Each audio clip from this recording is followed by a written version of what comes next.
बिस्मिल्लाहिर्रहमानिर्रहीम। हमें आज बड़ी एक्सटेंसिव डिस्कशन करनी है। देखिए, सूरत हाल ये है कि पिछले 300-400 साल से मुसलमानों का टेक्नोलॉजी में पीछे रहने की वजह से हर रोज़ सुबह पिटाई होती है। अच्छा, हम हमेशा उसको मिसडायग्नोज करते हैं कि प्रॉब्लम क्या है। हम ये सोचते हैं कि हमारे साथ इसलिए हो रहा है कि हम अच्छे इंसान नहीं हैं या अच्छे मुसलमान नहीं हैं। उनमें से बहुत सारे लोग हैं मेरी तरह के जो कि इतने अच्छे नहीं हैं, मगर ओवरऑल लोग इतने बुरे नहीं हैं। एवरेज आदमी को पाकिस्तान में भी देखे ना, तो ये जुमला सही नहीं है। असली बात यह है कि हम टेक्नोलॉजी में बहुत पीछे रह गए। तो ये जो सारा एफर्ट है ये उस पर्पस के लिए कि हम टेक्नोलॉजी में आगे जा सकें। अच्छा, हम इसका इंतज़ार कर रहे थे कि कोई एक मेजर, इसकी 2-4 साल से तैयारी भी हो रही थी कि जब मेजर टेक्नोलॉजी में शिफ्ट हो रहा हो उस वक्त यह काम किया जाए। अब वो मौका आ गया है। एआई सब कुछ बदल के रख देगी अगले कुछ सालों में, और जब सब कुछ बदल के रख देगी अगले कुछ सालों में, तो फिर ये आइडियल मौका है। अच्छा, अब एआई में भी बहुत कुछ हो सकता है। मिसाल के तौर पे एआई में हम चैट जीटीपी बना सकते हैं। लोग आपको मशवरा कहेंगे कि चैट जीटीपी बनाओ एआई में। सिर्फ $4-5 बिलियन लगेगा। 1 बिलियन के लिए तो आईएमएफ से हमें पता नहीं क्या मांगना पड़ता है, किस तरह करके मांगना पड़ता है। तो 3-4 बिलियन कहां से आया? तो एक तो ये ऑप्शन है।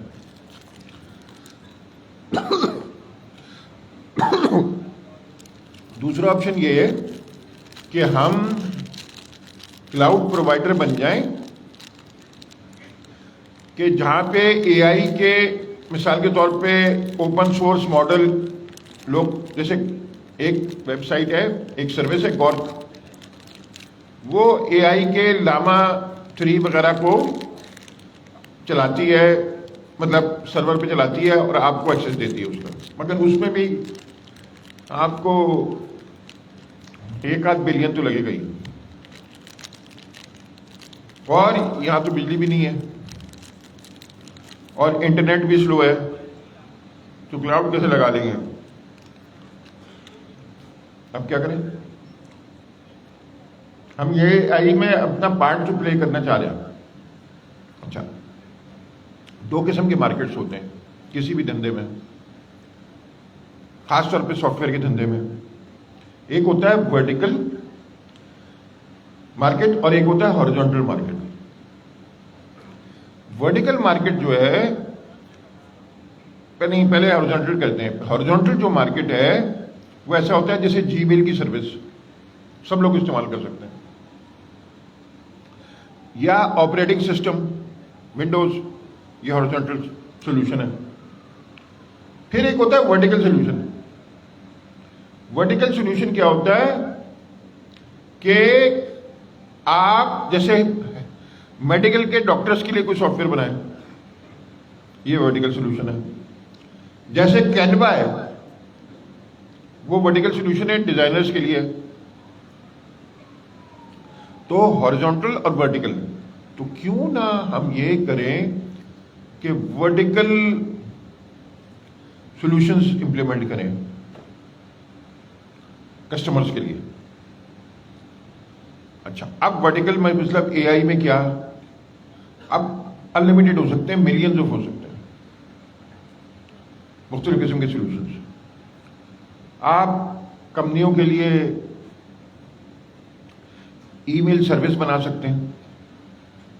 खास किस्म की कंपनी है, डॉक्टरों को लोग अपॉइंटमेंट लेने चाहते हैं, एक एजेंट बना सकते हैं जो कि डॉक्टरों का अपॉइंटमेंट है। अमीन भाई किधर हैं आप? आ जाओ आ जाओ, अभी तुम्हारी आ गई ये बारी। अच्छा, अब मैं आपसे कहता हूं वर्टिकल सैस सॉल्यूशंस बनाते हैं, तो अमीन इससे क्या मतलब है?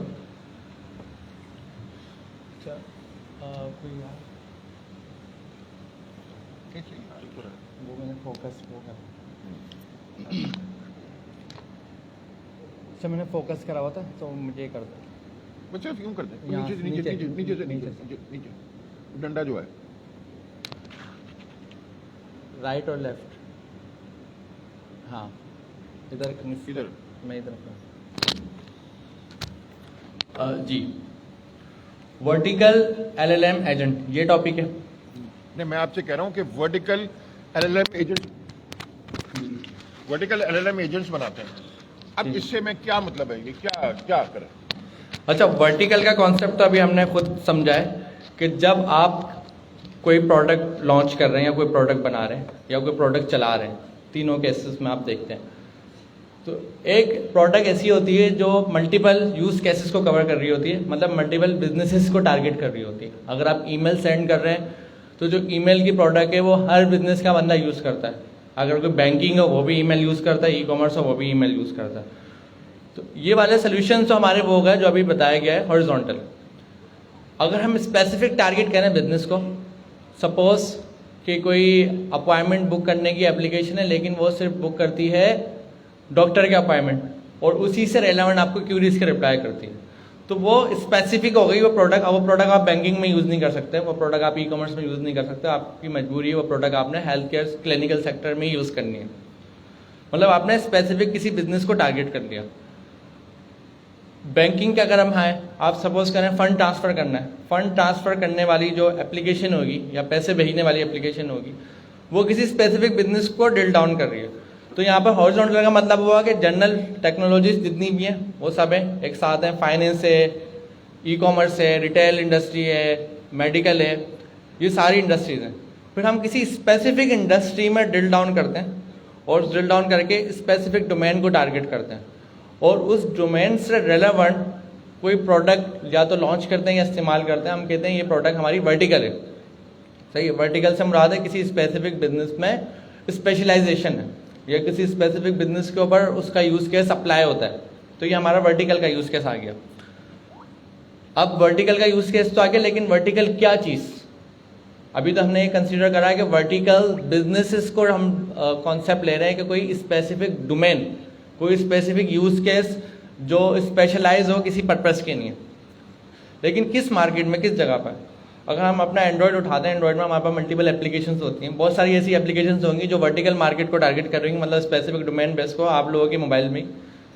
और कुछ एप्लीकेशंस आपके पास ऐसी होंगी जो जनरल पर्पस होंगी, जो मल्टीपल डोमेन के बिजनेसेस को कंसिडर कर सकती होंगी। वो हो गई हमारी हॉरिजॉन्टल, और जो स्पेसिफिक बिजनेस पर आ रही है वर्टिकल। लेकिन एप्लीकेशन तो हम यूज़ करते बाहर है, इसको तो हम ऐप बोलते हैं, या वेबसाइट पे जाते हैं तो वेब बोलते हैं, वेबसाइट है ये, या एप्लीकेशन है। एआई की दुनिया में जो एप्लीकेशंस हैं जिसको आप यूज़ करेंगे, एप्लीकेशन को हम क्यों यूज़ करते हैं, एप्लीकेशन क्यों बनाई जाती है? एंड्रॉयड मोबाइल काफ़ी नहीं था, क्यों बनाई जाती है एप्लीकेशन? कोई बताएगा? कोई स्पेसिफिक प्रॉब्लम को सॉल्व करने के लिए।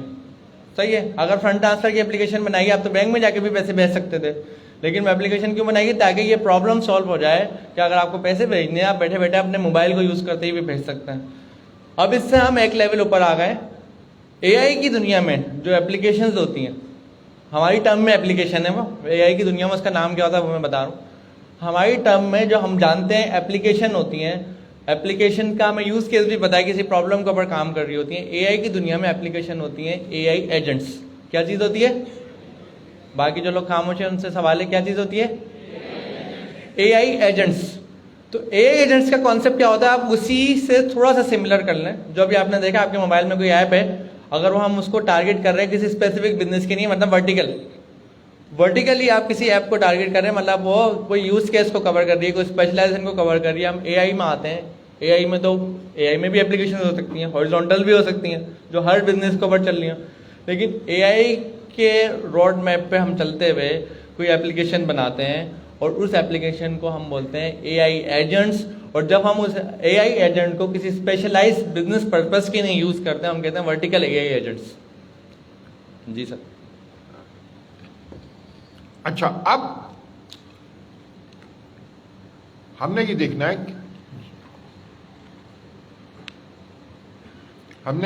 है कि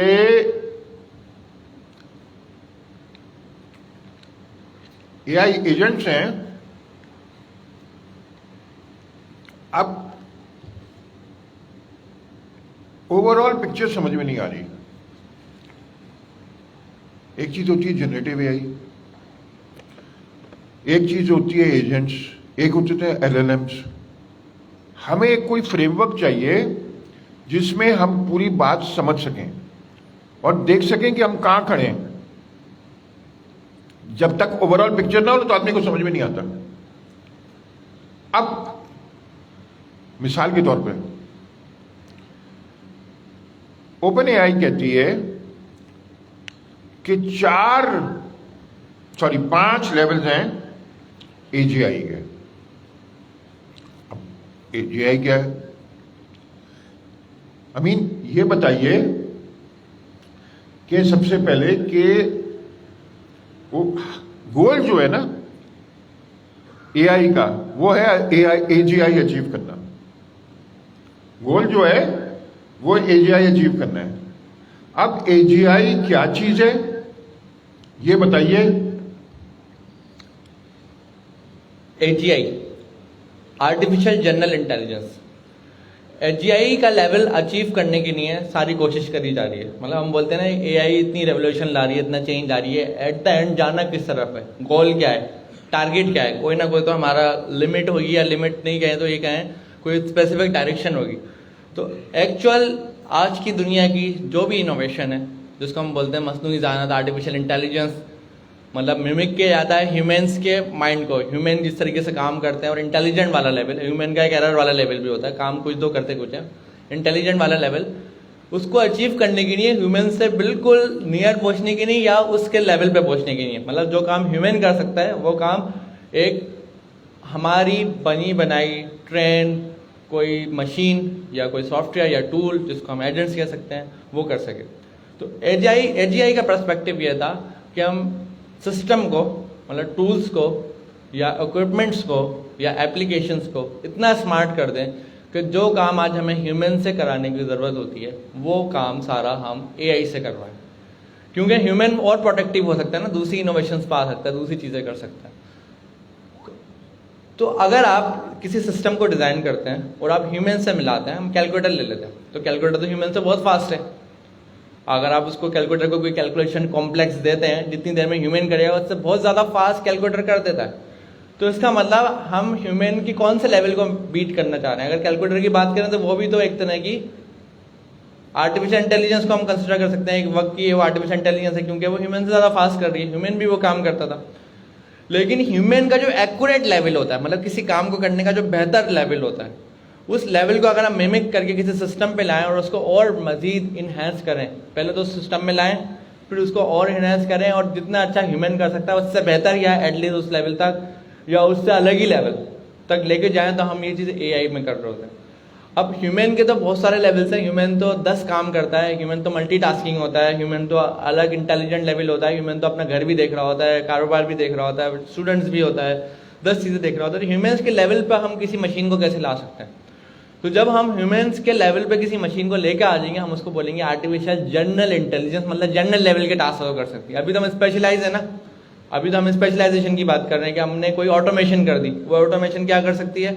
कोई ऐसा काम कर सकती है जो ऑलरेडी हो रहा है, या जो काम किसी पैटर्न के ऊपर डिफाइन किया जा सकता है, बताया जा सकता है। अगर आप मुझसे बोलें मैंने आपको कोई टास्क दिया एज अ ह्यूमन, आप भी ह्यूमन है, तो हो सकता है मैं आपको पूरा पैटर्न बता दूं, भाई ऐसे जाना है, ऐसे करना है, ऐसे करना है, ये करना है, बाकी आप स्मार्ट है कर लेंगे। लेकिन एक होता है मैंने आपको पैटर्न भी नहीं बताया, मैंने बस काम है देख लो, खुद ही कर लो। तो इस लेवल पे हम मशीन को कैसे लेके जाएंगे? ह्यूमन लेवल तो जब भी आएगा ना। फिर ह्यूमन का एक लेवल होता है कि जहाँ पर ह्यूमन गलती करता है, सपोज ये तो मुझे लगता है हर ह्यूमन ही करता है 99% के। आपको मैं कितनी 100 बार भी समझाता हूँ बोतल ऐसे रखनी है, फिर भी आपने ऐसे रखनी है, सही है। मैं बताऊंगा ये पाकोला का जो हेड है इसको आगे रखना है, समझ में आ गया। लेकिन ह्यूमन में एक होता है, नहीं बोला ऐसे लेकिन मैं रखूंगा ऐसे, सही है। ये एक ह्यूमन का अलग लेवल होता है। अभी हम बात कर रहे हैं एक्यूरेट लेवल की, सही है, जहां पर किसी काम को, किसी बिजनेस को करने के लिए एक एक्यूरेसी आती है और एक्यूरेसी के साथ यूज केस कवर हो जाता है। तो अभी उस लेवल पे पहुंचे ही नहीं है, लेकिन डायरेक्शन जहां पे हमें जाना है वो है आर्टिफिशियल, क्या है, एक बार रिपीट करें, आर्टिफिशियल जनरल इंटेलिजेंस। अच्छा, अब आर्टिफिशियल जनरल इंटेलिजेंस जो है वो हमें भी 2-3 महीने पहले ना, अच्छा एक समझ आता था, एक गोल है पता नहीं 2030 में अचीव होगा। अब किसने देखी है 2030? जब आएगी जब देखेंगे। अब ओपन एआई ने इसको सिंप्लीफाई कर दिया। उनका 5 सीढ़ियां होंगी एजीआई तक पहुंचने की, यानी 5 लेवल्स होंगे और ये हर एक दूसरे पे बिल्ड करेगा, ऊपर ऊपर जाएंगे। अच्छा, पहला लेवल चैटबॉट्स का है। पहला लेवल चैटबॉट्स का है। चैटबॉट्स क्या है? चैटबॉट्स, चैट जीडीपी है चैटबॉट। इसके पीछे जो मॉडल चल रहा होता है वो एलएलएम होता है। मॉडल से क्या मतलब है? मॉडल वो होता है जो इसको ट्रेन करते हैं। जैसे आपका दिमाग का अंदर, जब आप बड़े हो गए तो आपके जो दिमाग के अंदर सोच है ना, वो आपका मॉडल है। अच्छा, ट्रेन कैसे करते हैं? ये जितने भी आ रहे हैं नए मॉडल्स, इनको इंटरनेट पे जितना भी डेटा है और इंसानी तारीख की जितनी भी किताबें अवेलेबल हैं फ्रीली, उन सब पे ट्रेन किया जाता है। वो उसके अंदर डाल के, वो न्यूरल नेटवर्क होता है एक चीज। अब उसकी तफसील में जाने की जरूरत नहीं है, मगर आप इससे समझें कि दिमाग नुमा चीज होती है। छोटे छोटे सिनॉप्टिक्स होते हैं, वो आपस में जुड़े हुए होते हैं और वो ट्रेन हो रहे होते हैं, सीख रहे होते हैं। जैसे छोटे बच्चे को आप सिखाते हैं, छोटे बच्चे को कैसे सिखाते हैं कि बेटा, हमें तो शुरू में जब हम छोटे थे तो रेस्टरूम जाना भी नहीं आता था। बच्चे को सिखाते ना कि बेटा कैसे जाते हैं रेस्टरूम, जो बच्चे पाले हैं उनको पता है। इसी तरह बच्चे को हर चीज सिखाते हैं ना, खाना खाना सिखाते हैं, उसको तो खाना भी नहीं पता। आप छोटे से बच्चे को पैदा होते ही आप उसके मुंह में निवाला डाल देंगे तो वो तो मर जाएगा। तो ये सब कुछ करते हैं ट्रेनिंग डेटा से, और जब ट्रेनिंग कर लेते हैं मॉडल तैयार हो जाता है, फिर उससे इन्फ्रेंस करते हैं। तो एक ट्रेनिंग का फेज है, फिर इन्फ्रेंस है, उससे सवाल पूछते हैं। जैसे बच्चे से पूछते हैं, अच्छा बेटा बताओ हमारे नबी का क्या नाम था, बच्चे बताओ 4 खलीफा कौन से थे, इस तरह करके सवाल पूछते हैं। पहले ट्रेनिंग होती है, फिर इन्फ्रेंस होता है, उससे सवाल करते हैं। अच्छा, ट्रेनिंग हो गई, इन्फ्रेंस हो गया। इन्फ्रेंस आप आमतौर पे इंटरनेट के ऊपर करते हैं, वो क्लाउड पे रखा होता है। मगर अब मॉडल, जैसे आपका ना यूट्यूब, अगर आप व्हाट्सएप इस्तेमाल कर रहे हैं तो व्हाट्सएप में वो लामा 3.2 लगा हुआ है, वो आप सवाल करते हैं, वो क्लाउड पे जाता है। यानी इस क्लाउड से मतलब है कहीं सर्वर फेसबुक के, और वहां से उससे सवाल पूछता है। तो ये लामा, अब 4 मशहूर एलएलएम्स हैं, लार्ज लैंग्वेज मॉडल हैं। कौन कौन से? चैट जीडीपी, ओपन एआई का, क्लॉड। अच्छा, क्लॉड की स्पेलिंग है CLAUDE। आपने क्लॉडी नहीं पढ़ना, क्लॉड पढ़ना है, ई साइलेंट है, ये अंग्रेजी के मसाइल हैं। क्लॉड में सोनेट 3.5 ये एक मॉडल है, ओपन एआई है। जिससे ओपन एआई के पीछे कौन सी कंपनी है बड़ी? फेसबुक। क्लॉड के पीछे कौन सी बड़ी कंपनी है? AWS, Amazon। ओपन एआई के पीछे माइक्रोसॉफ्ट। मैंने कौन किया? गूगल कर दिया। अच्छा, इतने सारे बोल बोल के ओपन एआई के पीछे कौन है? माइक्रोसॉफ्ट। और क्लाउड के पीछे कौन है? AWS। फिर तीसरा गूगल है, जिनका मॉडल है जेमिनी 3.5, सॉरी 1.5। और चौथा मेटा का है, अच्छा, माइक्रोसॉफ्ट तो वो ओपन एआई का मॉडल लेके ना उससे को पायलट बनाता है, मगर वो है किसका? वो ओपन एआई का। तो ये 4 मॉडल है, फिर रिपीट करें ताकि आपको नाम तो आने चाहिए। पहला ओपन एआई का चैट जीटीपी, दूसरा क्लॉड का सोनेट 3.5, तीसरा जेमिनाई गूगल का, फिर चौथा मेटा फेसबुक का, सॉरी लामा मेटा का जो पहले फेसबुक थी। तो हमारे पास ये 4 हैं, इसके अलावा भी सैकड़ों हैं, मगर ये 4 ज्यादा मशहूर है। तो पहला लेवल क्या हुआ कि चैटबॉट्स हैं जहां पे मॉडल ट्रेंड है, मगर इस मॉडल में अभी खराबी है। ये क्या करता है सिर्फ कि ये प्रिडिक्ट करता है कि पहला लफ्ज जो लास्ट था, आप उसने लिखना शुरू किया ना, उसने कहा दिस लिखा, अच्छा नॉर्मली दिस के बाद इज आता है, तो उसने इस की प्रोबेबिलिटी कैलकुलेट की कि अगला लफ्ज क्या होगा। अच्छा, उसमें लॉजिक कोई नहीं होती। अभी आप जब चैट जीटीपी से सवाल करते हैं तो आपको लगता है कि वो अक्लमंद है या सोच रहा है, सोच वो कुछ नहीं रहा, वो देख रहा है कि अगला लफ्ज कौन सा होना चाहिए और वो इस तरह जवाब देता है। अब ये लेवल 1 हो गया, हम इस पे खड़े हैं। फिर अगला लेवल क्या है? रीजनर्स का लेवल है। और मैं अमीन भाई से रिक्वेस्ट करूंगा कि रीजनर्स के लेवल पे अब क्या है, चाह रहे हम लॉजिक हो उसमें रीजनर्स। अच्छा, इसमें 2 कॉन्सेप्ट हैं, सिस्टम 1 थिंकिंग और सिस्टम 2 थिंकिंग। अमीन भाई ये समझाइए कि ये रीजनर्स क्या भला है? लेवल 2 क्या है? सीडी दूसरी आर्टिफिशियल जनरल इंटेलिजेंस के टूवर्ड्स जा रहे हैं, और ओपन एआई के डॉक्यूमेंट के अकॉर्डिंग कि हमारे पास 5 स्टेप हैं जनरल इंटेलिजेंस के। पहला स्टेप आप लोगों का भी सर बता चुके हैं। अब हम आए स्टेप नंबर 2, मतलब कोई चीज़ अचीव करने की नहीं होता ना, level 1 achieve, level 2 achieve, level 3। तो अभी हम लेवल 2 पर आए, जो बात कर रहे हैं, कन्वर्सेशन आपसे हमारी हो रही है इस वक्त। लेवल 2 है रीजनर्स। तो रीजनर्स का अगर बेसिक कॉन्सेप्ट समझे, रीजनर्स एक्चुअली है क्या, तो कोई भी प्रोसेस, कोई भी काम, कोई भी बात करने के लिए जो आप थिंकिंग करते हैं, जो आप सोचते हैं, उसमें आपका एक्सपीरियंस यूज़ होता है, आपकी नॉलेज यूज़ होती है, आपको जितनी चीज़ें मालूम है आप वो यूज़ करते हैं, कुछ चीज़ आप गैस करते हैं, कुछ चीज़ आप रैंडमली सोचते हैं, तो वो सारी रीजनर्स में आती हैं। अगर मैं आपसे बात कर रहा हूँ इस वक्त, तो मैं भी रीजनिंग कर रहा हूँ, थिंकिंग कर रहा हूँ कि भाई ये बोलना चाहिए, इस तरीके से बोलना चाहिए। अगर आप मुझसे कोई सवाल करते हैं या आप और मैं कोई डिस्कशन कर रहे होते हैं, सपोज करें किसी स्टॉक के शेयर्स पे हम बात कर रहे हैं कि भाई ये शेयर क्यों इतना आगे निकल गया, पास्ट हिस्ट्री की बात कर रहे हैं या फ्यूचर प्रेडिक्शंस की बात कर रहे हैं, तो हम अपनी रीजनिंग कर रहे होते हैं अपने लेवल की।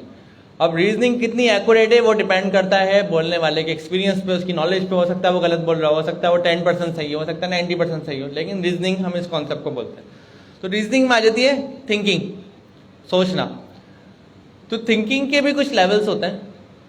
एक होता है आपका थिंकिंग का लेवल फास्ट, वो होता है प्रॉम्प्ट, जो हम कहते हैं अपने ह्यूमन मसल मेमोरी या सबकॉन्शियस माइंड।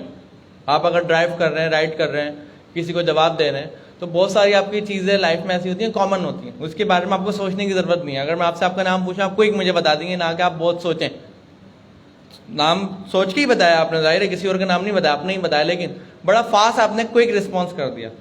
तो हम रीजनिंग में भी हमारे पास 2 चीज़ें होती हैं, जिसमें से पहला वाला जो चीज़ होती है उसको हम बोलते हैं क्विक रीजनर्स।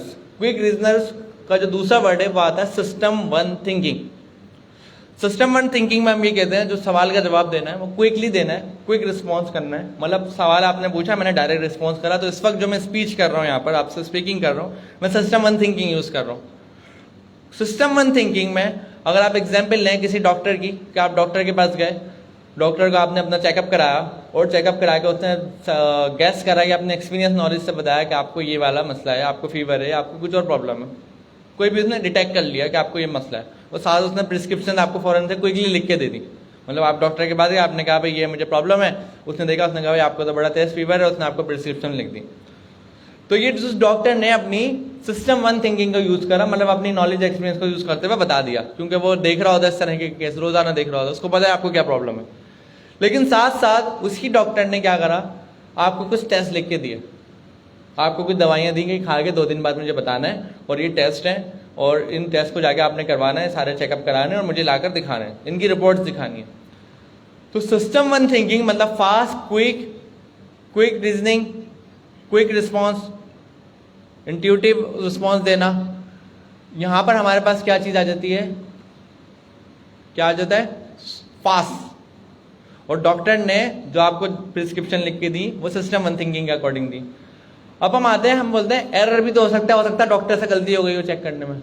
डॉक्टर ने दवाई तो दी, कोशिश करी अपनी तरफ से, हो सकता है उसने जो देखा, जो सजेस्ट करा, मिस्टेक हो गई हो। अब क्योंकि डॉक्टर ने अपने एक्सपीरियंस से आपको डायरेक्ट बता दिया कि आपको ये प्रॉब्लम है और उस प्रॉब्लम को डिटेक्ट करके बता दिया, तो सिस्टम 1 थिंकिंग में एरर के चांसेस ज्यादा है, गलती हो सकती है। लेकिन सिस्टम 2 थिंकिंग, जिसको हम बोलते हैं स्लो थिंकिंग क्यों बोलते हैं, क्योंकि उसमें टाइम लगता है, कोई स्पेसिफिक टाइम पीरियड बाउंड होता है या लगता है जब आप किसी चीज को डीप एनालिसिस करते हैं, हम उसको बोलते हैं डीप रीजनिंग। मतलब इन डेप्थ आपने जाके किसी चीज को सोचना है, समझना है, उसके बाद जवाब देना है। तो अगर आपने जाकर मार्केट में चेकअप कराया, मतलब जो भी लैब्स थी उसमें जाके चेकअप कराया और टेस्ट रिपोर्ट लाके डॉक्टर को दी, अब उन जो रिपोर्ट्स पे आपका डेटा लिखा हुआ बिल्कुल करेक्ट है, वो जाहिर सी बात है मशीन से टेस्ट होकर आया, मशीन खराब नहीं है तो वो करेक्ट है। तो यहाँ पर हमारे पास आ जाती है स्लो थिंकिंग और जिसको हम बोलते हैं सिस्टम 2 थिंकिंग। सिस्टम 2 थिंकिंग में एक अच्छी बात होती है कि रिस्पॉन्स बिल्कुल करेक्ट मिलता है या एरर के चांसेस कम हो जाते हैं। तो सिस्टम 1 थिंकिंग में एरर ज्यादा आ सकते हैं, सिस्टम 2 थिंकिंग में एरर ज्यादा आ सकते हैं सिस्टम 1 में, क्योंकि बहुत फास्ट रिस्पॉन्स दिया जा रहा है। लेकिन दोनों के यूज केसेस हैं, ऐसा नहीं है कि एक का यूज केस है, यूज केसेस दोनों के हैं।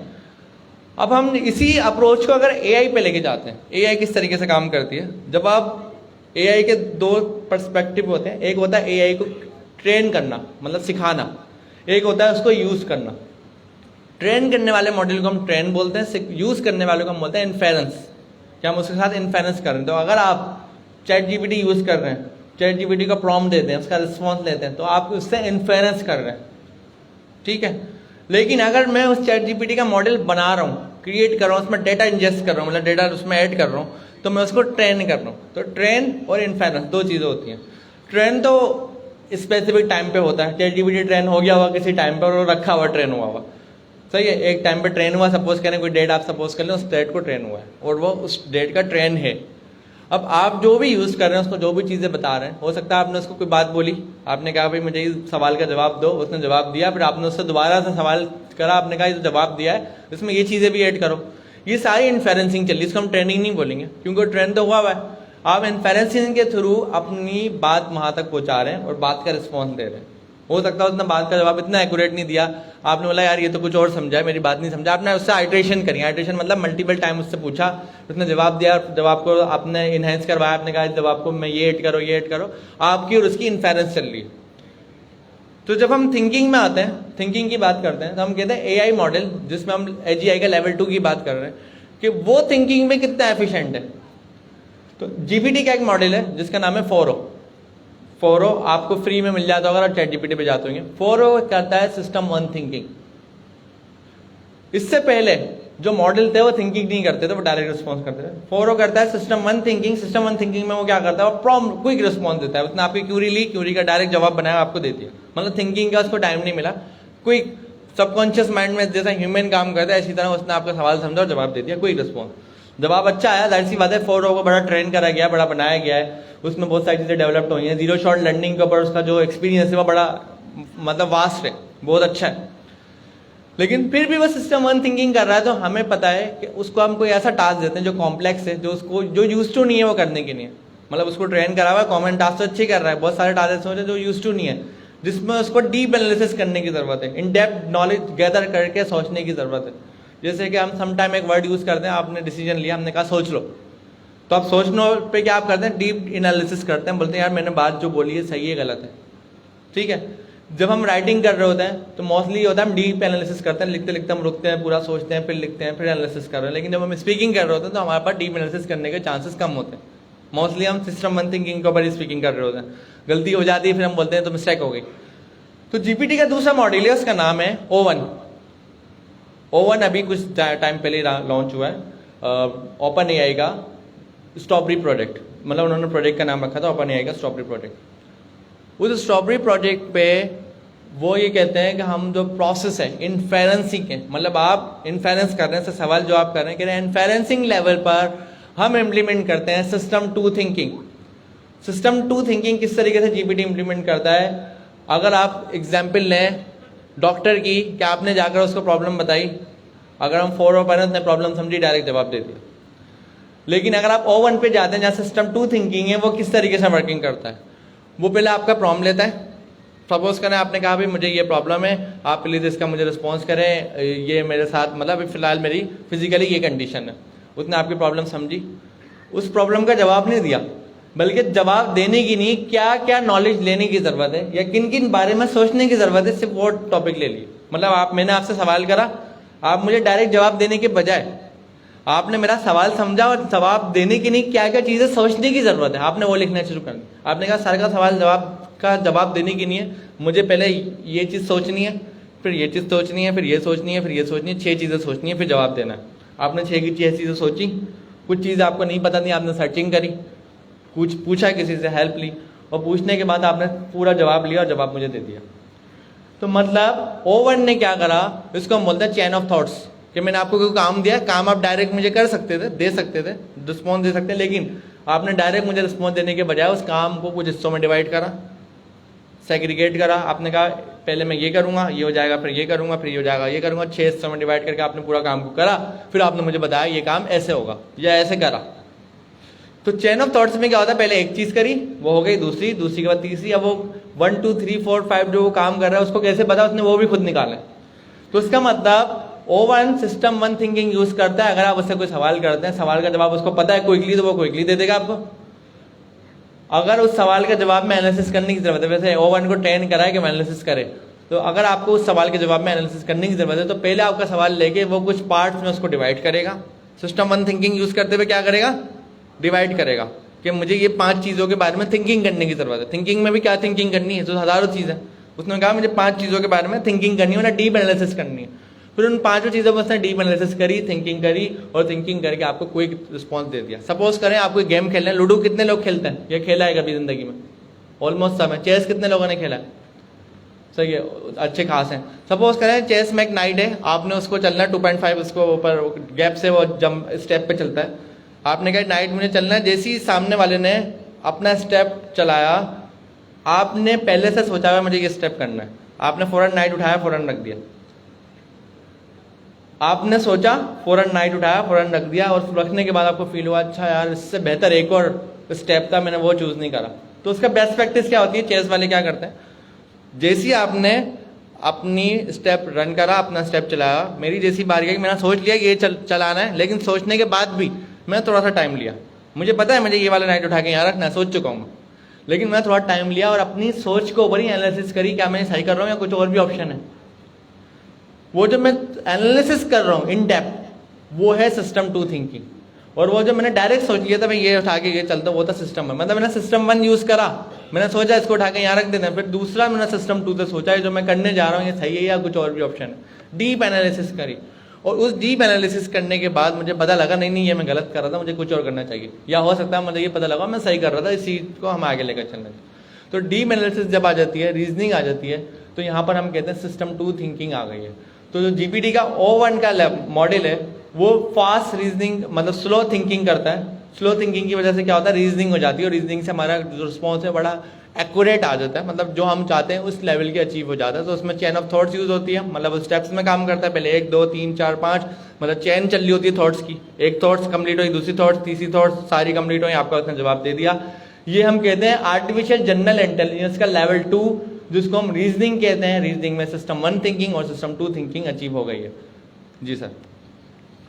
अच्छा, अभी तक हमने क्या देखा, 2 लेवल्स हैं। पहला लेवल चैटबॉट्स है जो अचीव हो चुका, दूसरा लेवल अभी एक आया है सिर्फ मॉडल, वो है O1। अभी वो मैथ्स साइंस वगैरह के ज्यादा अच्छी लॉजिक लगाता है। आम जिंदगी की डोमेन की अगर अकाउंटिंग की अगर उसे लॉजिक पूछेंगे तो इतना अच्छा नहीं करेगा। मगर अब ये लॉजिक आने लगी है मॉडल्स में, अब ये लॉजिक आने लगी है मॉडल। अब कहने का मकसद ये है कि ये लेवल 2 है। अच्छा, तीसरा लेवल कहते हैं एजेंटिक एआई है, और गार्टनर कह रहा है, जो कि सबसे बड़ा प्रिडिक्शन करने वाला इदारा है, रिपोर्ट्स बनाता है, फाइनेंशियल और प्रिडिक्शन की रिपोर्ट्स बनाता है, वो कह रहा है कि 2025 is the year of agentic AI. अच्छा, एजेंटिक क्या करता है? सोचता है। सबसे पहले आप इंस्ट्रक्शन देखते हैं, फिर वो सोचता है, और सोचने के बाद वो कोई एक्शन लेता है। एजेंट्स क्या है? आपने कहा कि आपकी जैसे घर में बच्चे हैं, आप क्लास में आ रहे हैं, तो मियाँ बीवी अच्छा हो कि दोनों आ जाए साथ ही क्लास में। अच्छा, दोनों साथ आ जाएंगे क्लास में, तो अब बच्चों को कौन संभालेगा? तो आपने बेबी सीटर हायर किया। अब बेबी सीटर को आप इंस्ट्रक्शन देंगे कि भाई ये मेरा फ़ोन नंबर है, कोई गड़बड़ हो, ज़्यादा अकल लगाने की ज़रूरत नहीं है, सीधा मुझे फ़ोन करो। क्योंकि आपको बच्चों की फिक्र है ना कि कोई बेवकूफ़ी का काम ना कर दे। ये दूध रखा हुआ है, आपने सिर्फ चूल्हा जलाना है, थोड़ा सा गर्म करके उंगली डाल के देखना है कि ज़्यादा गर्म नहीं हो गया, बच्चों को पिलाना है। अगर बड़े बच्चे हैं तो ये खाना रखा हुआ है, पतीली में ज़रा गर्म करके देते हैं, ये रोटी बना के रखी हुई है, सब आपने कुछ भी नहीं करना। ये क्या है? इंस्ट्रक्शंस हैं बेबी सीटर को। फिर बेबी सीटर जब आप चले जाएंगे, अब वो ऑटोनोमस हो गई, अब आपके कंट्रोल में नहीं है, वो ऑटोनोमस है, एजेंट भी ऑटोनोमस है। अब एजेंट ने जाके पीछे सबसे पहले तो सोचा, देखा कि बच्चे कैसे बदतमीज हैं। बाज तो वीडियो निकले जिसमें वो बेबी सीटर मुक्के मार रही है बच्चों को, थप्पड़ मुक्के जूते।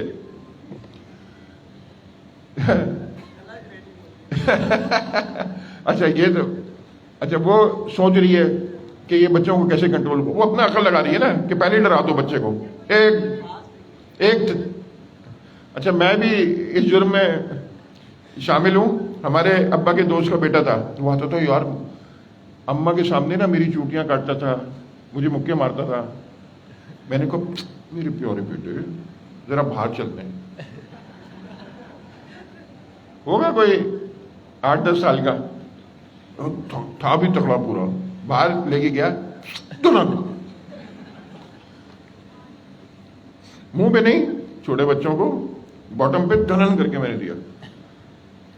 फिर मैंने उसे डील की, मैंने कहा, देखो बेटा, हमारे घर आते हो ना, बिल्कुल कोई चूटी नहीं काटनी, कोई शैतानी नहीं करनी। अगर सही रहोगे तो मैं तुम्हें कोक पिलाऊंगा जितने मर्जी तुम कहोगे। मेरा अंकल कोक पिलाएंगे? कोक। मैंने पुराने गिलास में कोक डाला, हाथ में पकड़ा दिया। फिर जब भी आता था बिल्कुल सीधे रहता था, मैं कोक पिलाता रहता था। रिश्वत दो, काम कराओ। अच्छा, अब एजेंट पे आ जाते हैं। एजेंट को इंस्ट्रक्शन दी, अब वो अपने आप पे हो गया। उसने जो भी मेरी तरह वाली टेक्निक लगाई है, जो भी लगाई, सोचा कि क्या टेक्निक लगाऊं, और फिर बच्चों को खाना खिलाया, जैसे मैंने कोक पिलाया, जो भी किया, ये सारे एक्शन लिए। अब पता नहीं, मैं कभी बेबी सीटर नहीं, पता नहीं बच्चे अगर पॉटी कर दें तो फिर क्या होगा, आई हैव नो आइडिया। मैं तो भाग जाऊंगा घर से, पता नहीं, ये तो माँ ही संभाल लेती हैं, ख़वातीन संभाल लेती हैं, मैं तो भाग जाऊंगा घर से छोड़ के बच्चों को। क्या दरवाजे पे खड़ा हो जाऊं कि इनको अंदर रहने तो, जो हो गया वो मुझे कुछ ना करना पड़े। अच्छा, तो ये हो गया एजेंट्स। अब एजेंट्स जो हैं वो आमतौर पे वर्टिकल, हमने जैसे पहले डिस्कशन किया, वर्टिकल मार्केट के एजेंट्स होते हैं। और यार ये बहुत बड़ी इंसानी तारीख की अपॉर्चुनिटी है कि हर बिजनेस में एजेंट लगेंगे। मगर गौर करें, लेवल 3 पे जाने के लिए हमें लेवल 2 जरूरी है। वो जो दूसरी वाली बात है ना, सोचना, मैंने कहा इंस्ट्रक्शंस, एक्शन तो एजेंट ले लेगा, मगर उसको LLM चाहिए सोचने के लिए। तो वो आपको O1 मॉडल चाहिए एजेंट्स में सोचने के लिए। और फिर तीसरा एक्शन। अब अमीन, ये तो 3 लेवल हो गए, और तीसरा लेवल अगले साल तो होगी जबरदस्त किस्म की, सारी कंपनियों की जंग। एजेंट के मुख्तलिफ फ्रेमवर्क्स बनाएंगे और आपको बनाना आसान बनाएंगे ताकि आप बना सकें, क्योंकि उनको भी पैसे मिलेंगे ना अगर चलेगा वो। और आपको तो मिलेंगे ही। हम या तो अपने एजेंट बनाएंगे या हम दूसरों को एजेंट बना के कंपनियों को देंगे। अच्छा, अब ये तो तीसरा हो गया। चौथा और पांचवा लेवल है जो ख्याल है कि अगले सालों में, कुछ कह रहे हैं 27, कोई कह रहे हैं 29, AGI पूरा अचीव हो जाएगा। ये लेवल 4 और 5 जिसके बाद हम अचीव कर लेंगे AGI यानी इंसान नुमा इंटेलिजेंस, वो क्या है 4 और 5? अच्छा, पहले आप लोग लेवल मुझे बताएं, लेवल 1 क्या था? बाकी जो लोग खामोश हैं एक साथ बताएं। बोर्ड से। लेवल 2 क्या था हमारे पास? लेवल 2 क्या था? रीजनर्स। Level 3 agents. लेवल 3 क्या था दोबारा बताएं? एजेंट्स। अब हमारे लेवल 4 पे जो है इनोवेशंस। इनोवेशन को हम क्या कंसिडर कर सकते हैं, क्या सोच सकते हैं? एग्जाम्पल लेते हैं कि आप रिसर्च कैसे होती है। रिसर्च में क्या होता है कि आप कोई भी एक टॉपिक लेते हैं, आप बोलते हैं, या कोई प्रॉब्लम देखते हैं, आप बोलते हैं इस प्रॉब्लम का मुझे सोल्यूशन लाना है, या प्रॉब्लम नहीं तो आप कहीं पर घूमते फिरते कोई स्पेसिफिक टॉपिक उठाते हैं, आप बोलते हैं इस टॉपिक पे मुझे कोई नई चीज़ लेकर आनी है या समझना है। उस टॉपिक से रिलेवेंट आप कोई अपना प्रोसेस बनाते हैं, उसको सर्च करना शुरू करते हैं। अगर वो जहाँ पर उसकी नॉलेज है वहाँ जाते हैं, उन लोगों से मिलते हैं, उसके जो एक्सपर्ट्स हैं। एक्सपर्ट नहीं है तो उसकी इन्फॉर्मेशन जहाँ जहाँ से आप गैदर कर सकते हैं करते हैं। जहाँ से इन्फॉर्मेशन गैदर हो सकती है, उसके नहीं कैमरा यूज़ करना है, माइक यूज़ करना है, कहीं खुद ट्रैवल करके जाना है, आप उसकी इन्फॉर्मेशन गैदर करते हैं। गैदर करके आप उस इन्फॉर्मेशन को एनालिसिस करते हैं। फिर एनालिसिस करके आप कोई इन्फॉर्मेशन खुद बनाते हैं, अपनी इन्फॉर्मेशन लाते हैं, सारी इन्फॉर्मेशन जमा करके आप बोलते हैं ये चीज़ मेरी रिसर्च है। अब वो तो आपकी रिसर्च है, आपके नहीं वो प्रॉब्लम है। आप कहते हैं मैंने ये रिसर्च करके इस प्रॉब्लम को सॉल्व कर दिया, ये रिसर्च का ये यूज़ कैसे। अब बाकी दुनिया उस रिसर्च को वैलिडेट करती है, चला कर देखती है, बोलती है जो आप बोल रहे हैं वाकई में ऐसा है या नहीं है, और वैलिडेट करके ओके देती है, बिल्कुल आपने जैसा कहा था बिल्कुल वैसा ही है। तो रिसर्च के लिए हमें क्या रिक्वायर्ड होता है? क्या आपको कोई टॉपिक चाहिए, उस टॉपिक से रेलेवेंट आपने जाकर सर्चिंग करनी है, सर्चिंग करके डेटा लाना है। अब वो सर्चिंग ज़रूरी नहीं इंटरनेट की सर्चिंग हो, वो मल्टीपल तरीके की सर्चिंग हो सकती है। और डेटा लाने के बाद उसको एनालिसिस करना है, फिर समझना है कि ये जो मैंने रिसर्च करी है इसका इम्पैक्ट क्या आ रहा है, मतलब उसको चला कर देखना है। और चला के जब आप देखेंगे तो आपको पता लगेगा कि इसमें तो प्रॉब्लम्स हैं। अगर मैंने किसी प्रॉब्लम का सोल्यूशन निकाला, उस प्रॉब्लम का सोल्यूशन निकालने के बाद जब मैंने उसको चलाया तो जाहिर सी बात है उस प्रॉब्लम का सोल्यूशन जो मैंने निकाला है उसमें भी कुछ मसले होंगे, एरर्स होंगे। मैंने एरर्स को डिटेक्ट करा, एरर डिटेक्ट करने की मुझे चलाना पड़ा, जाहिर सी बात है बाकी चलाया तो एरर डिटेक्ट नहीं हो सकते। जब एरर डिटेक्ट करे तो फिर मैंने 2 और रिसर्च करी, फिर अपनी करी हुई रिसर्च को इम्प्रूव करा, अपडेट करा, फिर और रिसर्च करी, अपडेट करा, रिसर्च करी, अपडेट करा। एक टाइम ऐसा आ गया कि मेरी रिसर्च बड़ी एक्यूरेट हो गई है।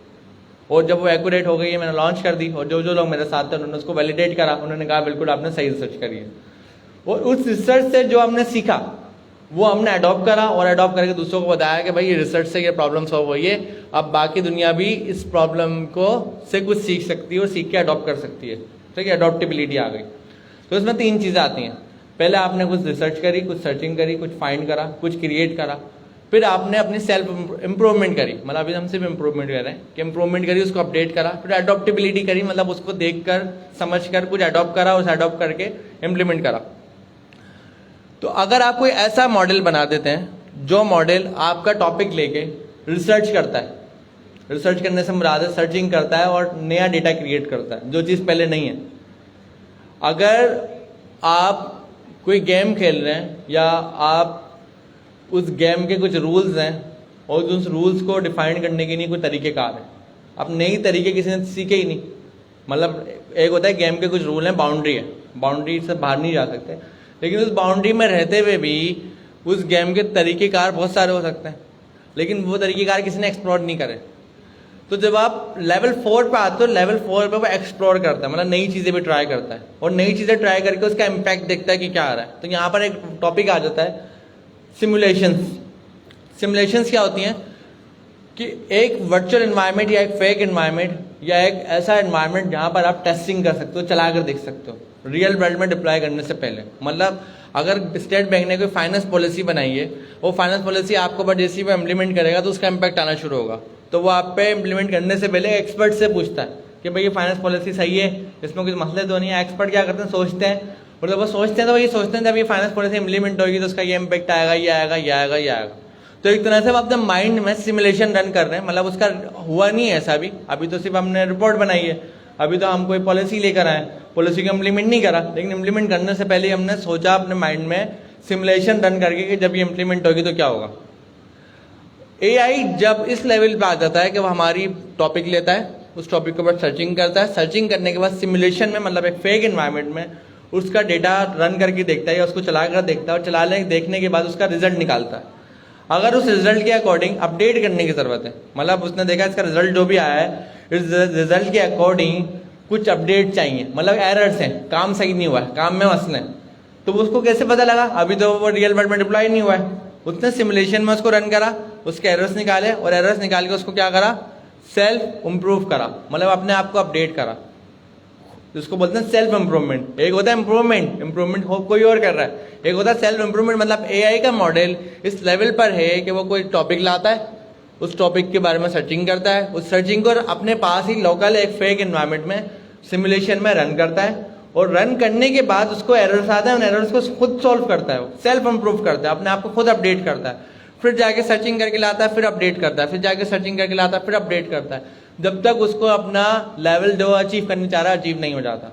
और जब उसका लेवल अचीव हो जाता है तो वो उसको अडॉप्ट कर लेता है। सपोज करें अगर स्टेट बैंक कोई फाइनेंस पॉलिसी लगाता है और वो लेवल 4 पर है, तो उस फाइनेंस पॉलिसी को लगाने से पहले उसने उसकी सिमुलेशन रन करी, उसका इम्पैक्ट देखा, और इम्पैक्ट देखने के मुताबिक उसको अपडेट करा, एक टाइम पर बड़ी अच्छी पॉलिसी हो गई, उसको इम्प्लीमेंट कर दिया। फिर जब वो पॉलिसी इम्प्लीमेंट हो गई, वो चल रही है, उसके दौरान उसने कुछ अडॉप्ट करा। उसने क्या देखा, मार्केट में अलग अलग फील्ड के लोग हैं, उनका काम करने का तरीका अलग अलग है। सॉफ्टवेयर डेवलपर्स हैं, सॉफ्टवेयर डेवलपर्स जो है वो एक्सपोर्ट्स लेकर आते हैं, तो उनके लिए हमें अलग पॉलिसी बनाने की जरूरत है, सही है।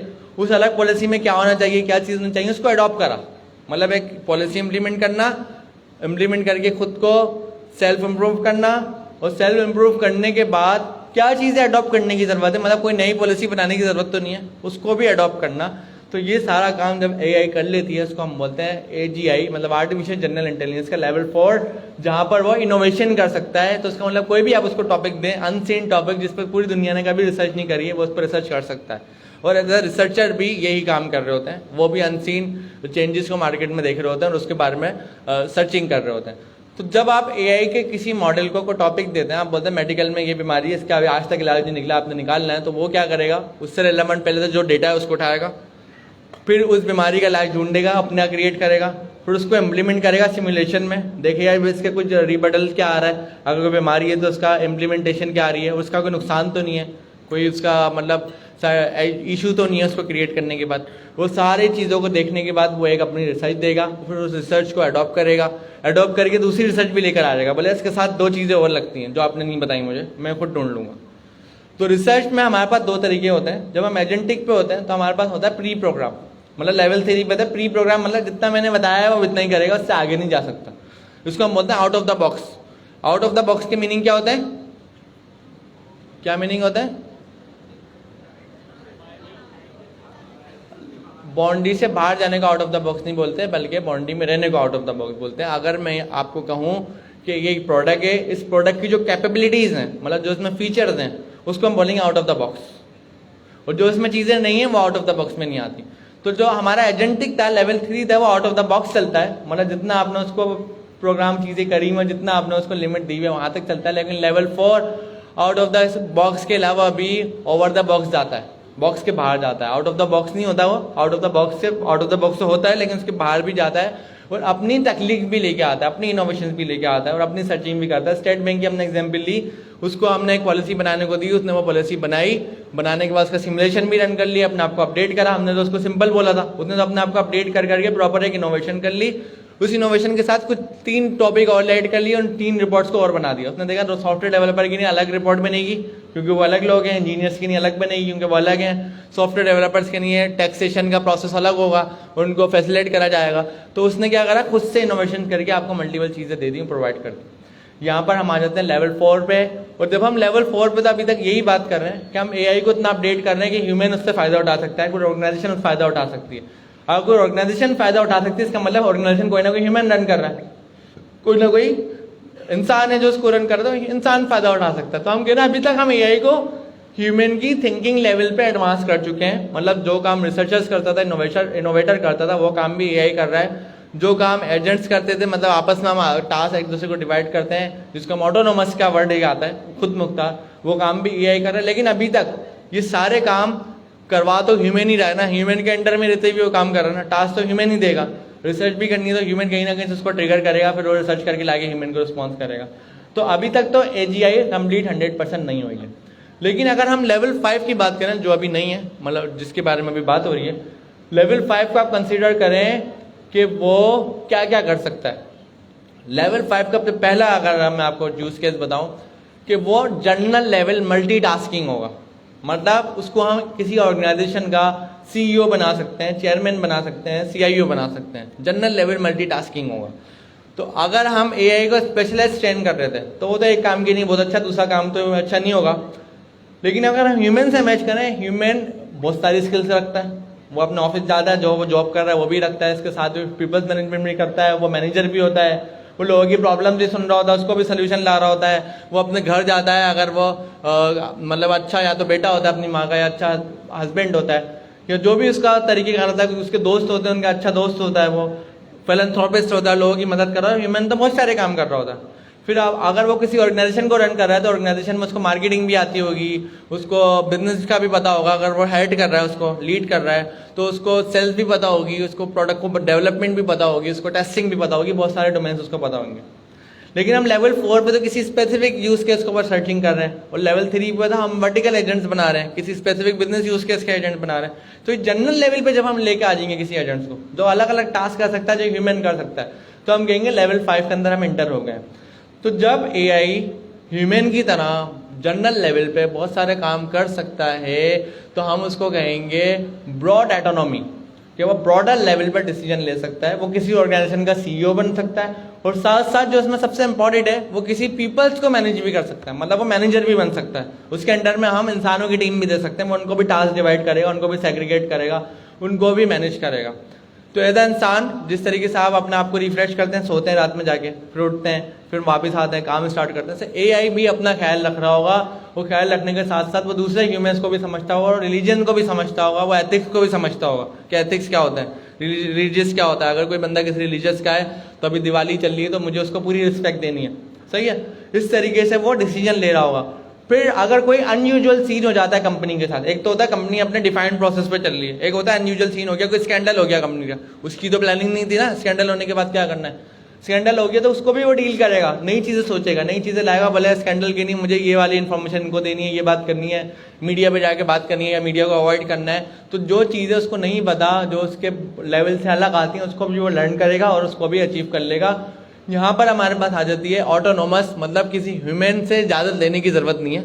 उसको इजाज़त नहीं लेनी कि भाई मेरी कंपनी के साथ स्कैंडल हो गया, या आग लग गई, आग लेने का तो हमने ट्रेनिंग ही नहीं करी थी, तो मैं किसी से पूछूं भाई आग लग गई, बुझानी है नहीं बुझानी। तो उसने खुद ही डिसीजन लेना है, खुद ही समझना है, और खुद ही जाकर काम करके आ जाना है। जहाँ कंपनी में कोई प्रॉब्लम हो गई, इस प्रॉब्लम के सोल्यूशन ढूंढ के खुद ही लेकर आ जाना। इसको हम बोलते हैं लेवल 5, मतलब आर्टिफिशियल जनरल इंटेलिजेंस। तो जैसा वो ह्यूमन से काम करा रही है, ह्यूमन से टास्क करा रही है, ऐसा वो दूसरे मशीन से भी टास्क करा सकती होगी। हो सकता है एजीआई लेवल 5 लेवल के 2-3 हो, वो आपस में एक दूसरे से डिस्कशन कर रहे हो, एक दूसरी कंपनी का मालिक हो, एक दूसरी कंपनी का मालिक हो, दोनों आपस में बिजनेस कर रहे हो। तो मतलब बहुत ज़रूरी नहीं है कि सिर्फ ह्यूमन को टास्क दे रही है, बल्कि ये बड़ा लेवल है, ह्यूमन को टास्क देना, एआई ह्यूमन को टास्क दे, साथ साथ वो क्या कर रही है, दूसरी मशीन से भी काम करा रही है। जी सर। अच्छा, अभी तक हमने देखा, जरा बार अपने बराबर वाले को समझाइए कि 5 लेवल हैं एजीआई अचीव करने के लिए। पहला चैटबॉट्स जो अचीव हो चुका, दूसरा रीजनर्स या रीजनिंग मॉडल्स, जो पहला सैंपल आ गया O1 का। जब ChatGPT के अगर $20 देना तो आपको O1 मॉडल की एक्सेस मिलती है। फिर तीसरा एजेंटिक एआई, चौथा इनोवेशन, ऐसा मॉडल जो इनोवेशन कर सके।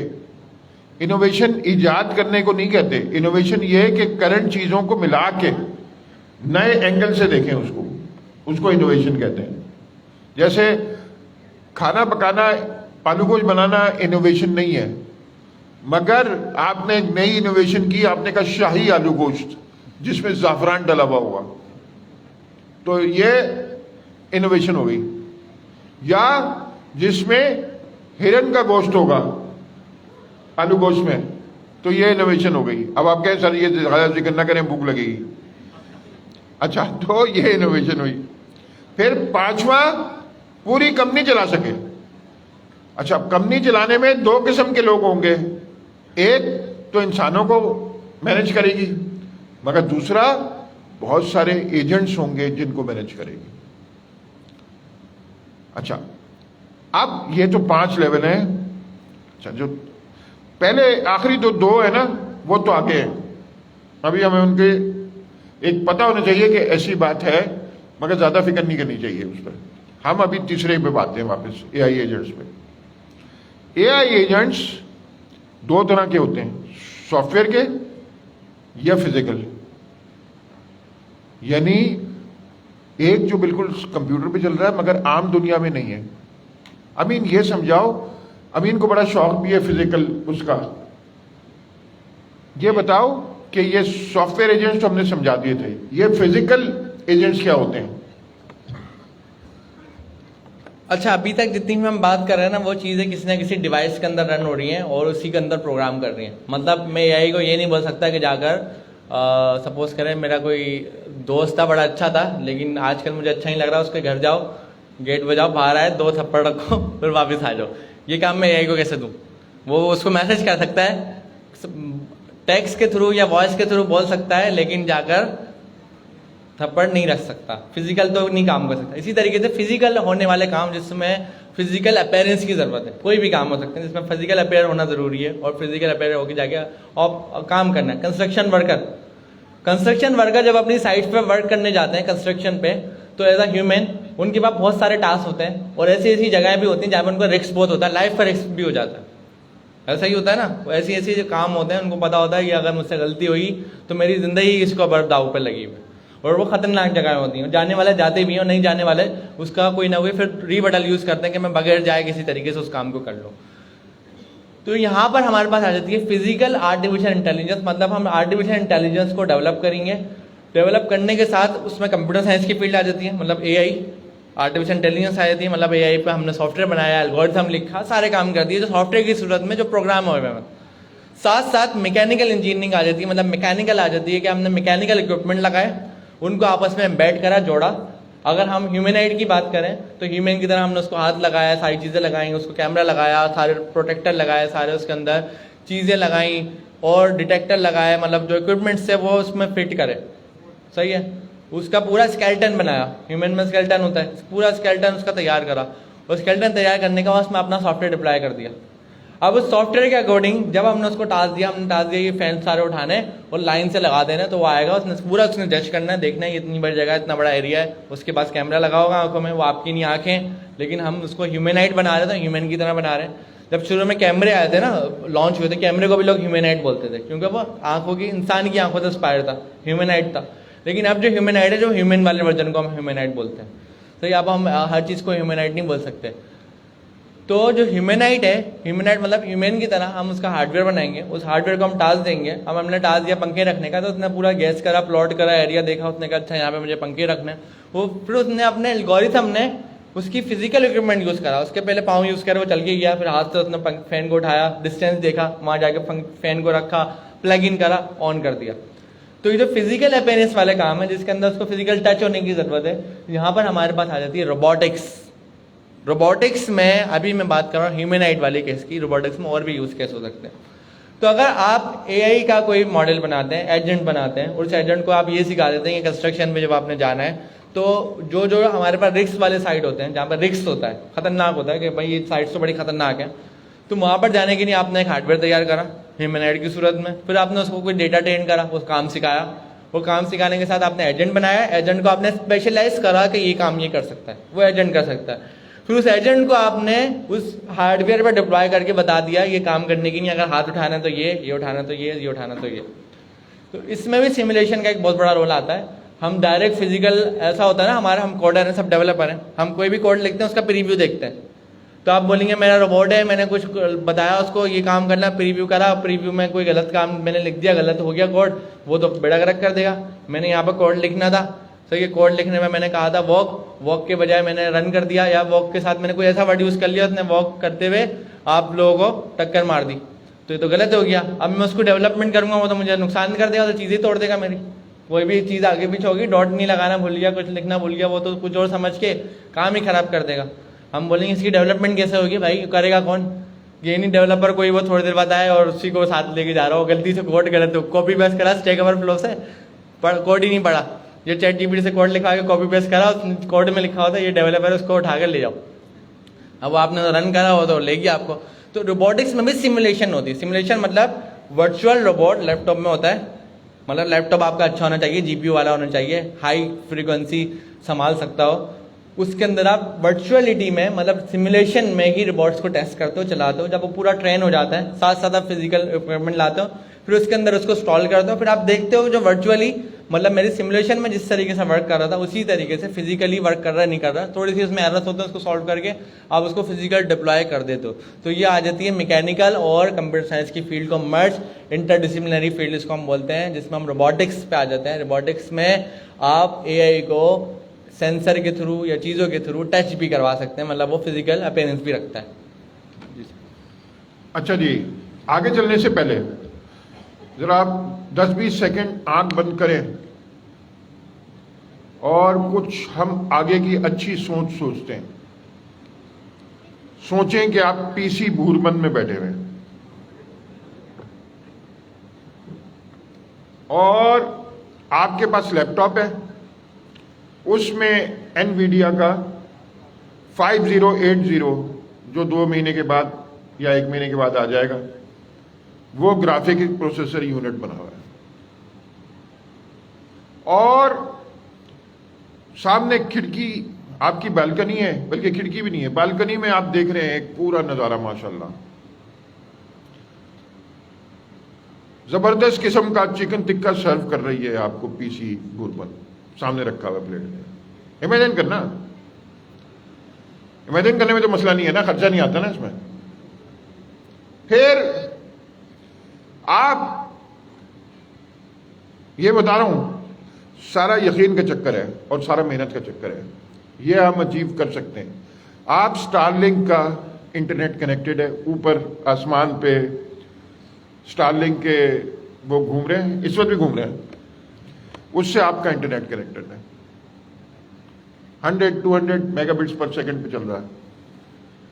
वहां पे शायद कम लोग हों तो शायद 1 गिग पर सेकंड भी चल जाए, मगर 100-200 पे तो चलेगा ही। फिर इमेजिन करें कि आप की बहुत ही नेक सीरत बेगम है, जिनको आप टॉम क्रूज नजर आते हैं। अब वो क्यों नजर आते हैं ये समझ में नहीं आ रहा मुझे, आंखों में कुछ खराबी हो गई उनकी, मगर कोई बात नहीं, चलेगा। अब मुझे बताइए, और मजे की बात क्या कि दूसरे कमरे में आपने अम्मी अब्बू को भी ठहराया हुआ है, उनको भी घुमाने ले गए। अच्छा, ये सब कुछ पॉसिबल है अगर हम इंटरनेशनल मार्केट में, अमीन भाई यहाँ इतने आराम से बैठे हुए हैं, ये बदमाश क्या करता है कि काम जितने भी इसके हैं ना, वहां पे इसका कमरा भी है अंदर, या यहां भी बैठ के लैपटॉप पे बैठता है और इंटरनेट पे पैसे भी कमा रहा है और माशाल्लाह जन्नत भी कमा रहा है साथ। तो सब कुछ सोच का चक्कर है ना, और मोटिवेशन का चक्कर है। अगर आप अपने आप पे यकीन नहीं करेंगे तो क्या होगा? कुछ भी नहीं होगा। अच्छा, खवातीन के लिए तो ये क्रिटिकल तरीन है।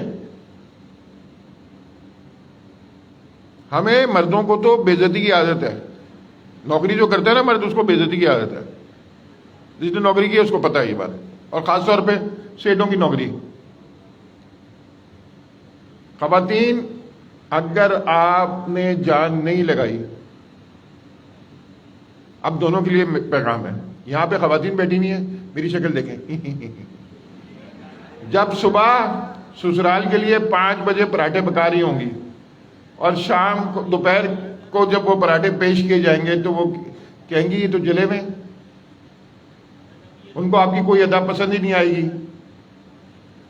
तो मेरी शक्ल याद कीजिएगा कि सरजिया थे, वो बैठे थे, अजीब सी नाक टेढ़ी थी उनकी, गंजे से थे मगर हंस रहे थे हम पे कि बेटा और नहीं पढ़ो। और यहां पे आप जब सुबह 9 बजे बॉस के पास पहुंचेंगे नौकरी पे और वो खुद कमबख्त आएगा 3 बजे, और आप अगर 9:15 पे पहुंचेंगे तो आपकी उस दिन की तनख्वाह काट लेगा। तो मेरी ये वाली हंसी याद रखिएगा। और नहीं करो, मरता है मर जाएगा, जबरदस्ती तो कोई। मेरे वालिद साहब तो फौजी थे, उनके पास डंडा भी था, फिर भी मुझे नहीं पढ़ा सके जब तक मैंने खुद नहीं पढ़ना चाहा। किसी भी चीज के मेरा दिमाग ना, जैसे अमीन है ना, उसके मुकाबले में 10 गुना स्लो है, मगर मैं पीछे लगा रहता हूँ ना, पीछे लग रहता हूँ, पीछे लग रहा हूँ। आपने भी पीछे लगना, जैसे अभी है। हो सकता है बहुत से लोगों को ये प्रेजेंटेशन समझ ही नहीं आए। मैंने आपको सुबह की प्रेजेंटेशन भेजी, उससे पहले आप facebook.ज़िया खान पे जाएं, मेरी बहरिया की प्रेजेंटेशन, फिर आज की प्रेजेंटेशन अभी लाइव ब्रॉडकास्ट है, कम्युनिटी में रखी हुई है, अभी भी आपके पास लिंक आ चुका है। यार अब देखते जाओ ना, बार बार देखो, और फिर क्या करो, उसके लफ्ज उठाओ, या कोई बात समझ नहीं आ रही, ChatGPT विंडोज पे भी आ गया है, मोबाइल पे भी है दोनों, आप उससे सवाल पूछो, क्या ये चीज है, क्या कह रहे हैं। अब आपके घर पे टीचर बैठा हुआ है आपका, मगर जो लगेगा पीछे वो आगे जाएगा। अच्छा, अब हमारा क्या सिस्टम होगा, अभी मैं आपको डिसाइड कर, अभी तो मैंने आपको नक्शा खींचा और मैंने अमीन ने, आगे चल के हम आपको बताते हैं कि क्या पढ़ना है। मगर वहां जाने के लिए हमें पहले काम क्या करना पड़ेगा। एजेंट बनाने के लिए सबसे पहले होता है फ्रंट एंड। फ्रंट एंड होता है एजेंट का। अच्छा, अभी अमीन आप इनको जो कैनवस का नया फ्रंट एंड आया है ओपन एआई का, और क्लाउड का जो नया फ्रंट एंड आया है, ये जरा सा कैमरा इसकी तरफ कर लें, कोई भी साहब जरा से वो डंडे को घुमाना है थोड़ा सा स्क्रीन की तरफ। मैंने इसी को घुमाना है, बस ऊपर से ऊपर घुमाए, नीचे से नहीं घुमाए, ये गोल घूमता है। हाँ, ये बस आ गया होगा, ताकि आपके पास रिकॉर्ड रहे ना, यार ये आपने देखी थी, फिर जब दोबारा देखेंगे तो और ज्यादा समझ में आएगी। अच्छा अमीन बताओ कि ये ओपन कैनवस यूआई नई किस्म की हाइब्रिड यूआई है, डिस्कस बाद में करते हैं, तफसील इस पे जरा तफसील भी समझाओ कि हाइब्रिड यूआई क्या होती है, ओपन एआई का कैनवस दिखाओ, ये कैसे खुलेगा, और फिर क्लाउड का आर्टिफैक्ट बताओ। यूज़र इंटरफेस की बात हो रही थी, मतलब जिससे आप इंटरेक्ट करते हैं एज अ यूज़र और अपना काम करवाते हैं।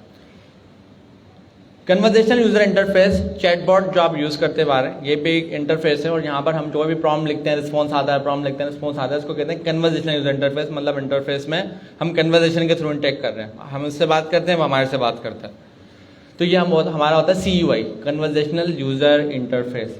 जब ChatGPT पे आते हैं, जो ChatGPT ने कन्वर्सेशनल यूज़र इंटरफेस हमें दिया, बस हम बात कर रहे होते हैं, और ऊपर आते हैं जो टॉप पर कुछ मॉडल्स की लिस्ट आ रही होती है। मेरे पास क्योंकि GPT+ का अकाउंट है, और GPT+ अकाउंट पे मेरे पास मॉडल की लिस्ट ज़्यादा आ रही है क्योंकि ये पेड है, तो यहाँ पर मैं यूज़ करता हूँ ऊपर मॉडल आगे GPT-4o विथ कैनवस। मैं आया टॉप पर, यहाँ मॉडल सेलेक्ट करने का ऑप्शन है, 4o with canvas. 4o with canvas पे मैं कोई सवाल इससे पूछता हूँ, और सवाल के बाद आप उसका रिस्पॉन्स देखना वो किस तरीके से दे रहा है उस सवाल का रिस्पॉन्स। सपोज करें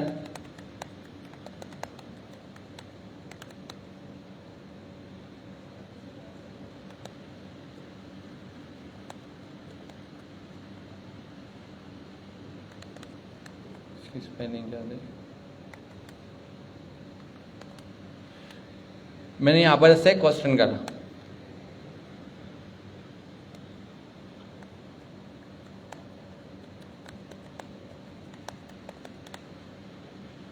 ठीक है। मैंने उसका टाइटल दिया और मैंने कहा इसके ऊपर ब्लॉग लिख दो, कुछ राइटिंग कर दो। तो अगर कन्वर्सेशन यूजर इंटरफेस है तो ये मेरा प्रॉम्प्ट लेगा, मुझे रिस्पॉन्स दे देगा, मुझे समझ नहीं आया मैं उसको दोबारा कहूँगा, फिर दूसरा रिस्पॉन्स दे देगा, वो समझ नहीं आएगा तीसरा दे देगा।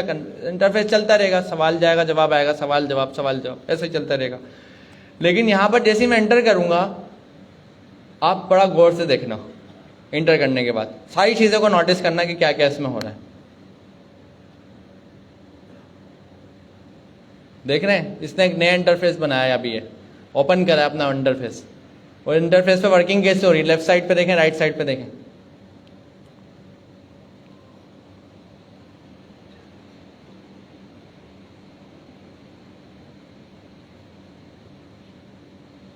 लेफ्ट साइड पे अगर आप इसको देखें, वैसे मेरा लेफ्ट साइड और आपका लेफ्ट साइड सेम है क्योंकि लैपटॉप में ऐसे रखूँ, एक ही बात है।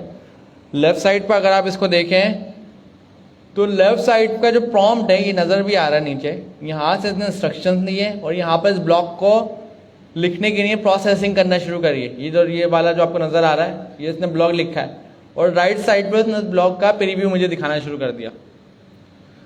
अब इसने इस प्रीव्यू को दिखाने के लिए अब इसको हम क्या क्या वर्किंग कर सकते हैं। सपोज करें ये ब्लॉक पूछ देखें कितना अच्छा ब्लॉक लिखा है इसने, और लेफ्ट साइड पे मैं इसमें इंप्रूव करा सकता हूँ। मैं कहता हूँ इस ब्लॉक के अंदर एक काम करो, आखिर में फाइनल नोट लिखा हुआ है, साथ साथ ना प्लीज एड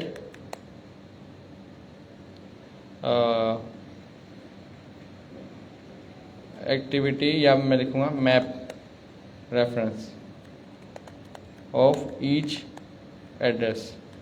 मैंने कहा भाई आपने जो मुझे ये ब्लॉग लिखा है इसमें आपने कोई ना कोई एड्रेस मतलब जगहें बताई होंगी, उस जगह के जो ना मुझे कुछ रेफरेंस भी दो मैप के या उसकी लोकेशन के। सही है, लोकेशन के रेफरेंस भी दो मुझे। अब इसका अपडेट करना देखना कैसे ये अपडेट करता है। लेफ्ट साइड पर मैंने यहाँ पे एक प्रॉम्प्ट दिया कि भाई मुझे इसी ब्लॉग में जो अभी लिखा गया है मुझे कुछ रेफरेंस भी ऐड करने रह गए, वो लिखना उसने लिखे ही नहीं, मैंने पूछा ही नहीं, इसको बोला नहीं। अब हमें अपडेट करना है, नॉर्मली ये होता है अपडेट करना होता है। अब देखें अपडेटिंग कैसे होगी इसकी,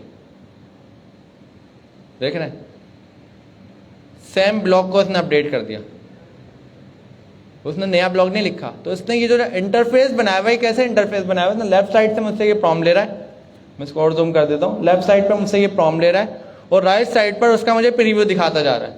मतलब ये आईडी इसने क्रिएट कर दी है, यहाँ पर आईडी होती है जिसमें हम कोडिंग करते हैं ना, इंटीग्रेटेड डेवलपमेंट एनवायरनमेंट। तो यहाँ पर इसने ये आईडी बना दी है, इस आईडी में ये वर्किंग कर रहा है, उसका वहाँ पे प्रीव्यू दिखा रहा है, आईडी में वर्किंग कर रहा है, प्रीव्यू दिखा रहा है। तो ये हमारे पास कैनवस आ गया। कैनवस में देखें मैं यहाँ पर जाके एडिट भी कर सकता हूँ, जैसे गूगल डॉक्स में होता है। ये देख रहे हैं, इमेजिन को मैंने सारे समझ में बोल्ड कर दिया, योर सेल्फ को मैंने करा दिया माई सेल्फ। मैं पूरी इसमें राइटिंग कर सकता हूँ, मैं लिख भी रहा हूँ यहाँ पर। तो ये पूरा ब्लॉग है, मैं कहीं भी जाकर कुछ भी एडिट कर सकता हूँ, हाईलाइट कर सकता हूँ। साथ साथ सपोज करें मैं कह रहा हूँ यहाँ पर इसने ये बीच एसेंशियल्स का वर्ड यूज़ करा है, बीच एसेंशियल भी मैं साथ कहूँगा। यहाँ पे मैंने आस्क करा इसी को टारगेट करते हुए, या फिर स्पेसिफिक मैंने यहाँ पे करा, सिर्फ देखें हाईलाइट करा, हाईलाइट करके आस्क जीपीटी करा। यहाँ पे मैं बोलता हूँ हाईलाइट करते हैं, इसको ऊपर कर देता हूँ। अब मैं चाह रहा हूँ इसी जो मैंने हाईलाइट करा इसी के अंदर मैं कुछ चेंजेस चाह रहा हूँ। ये मैं खुद भी लिख सकता था इसको मिटाकर, लेकिन मैंने कहा आस्क जीपीटी। आस्क जीपीटी में गया, हमने कहा यहाँ पर इस वाले कंटेंट को एक काम करो, प्लीज ऐड, प्लीज यूज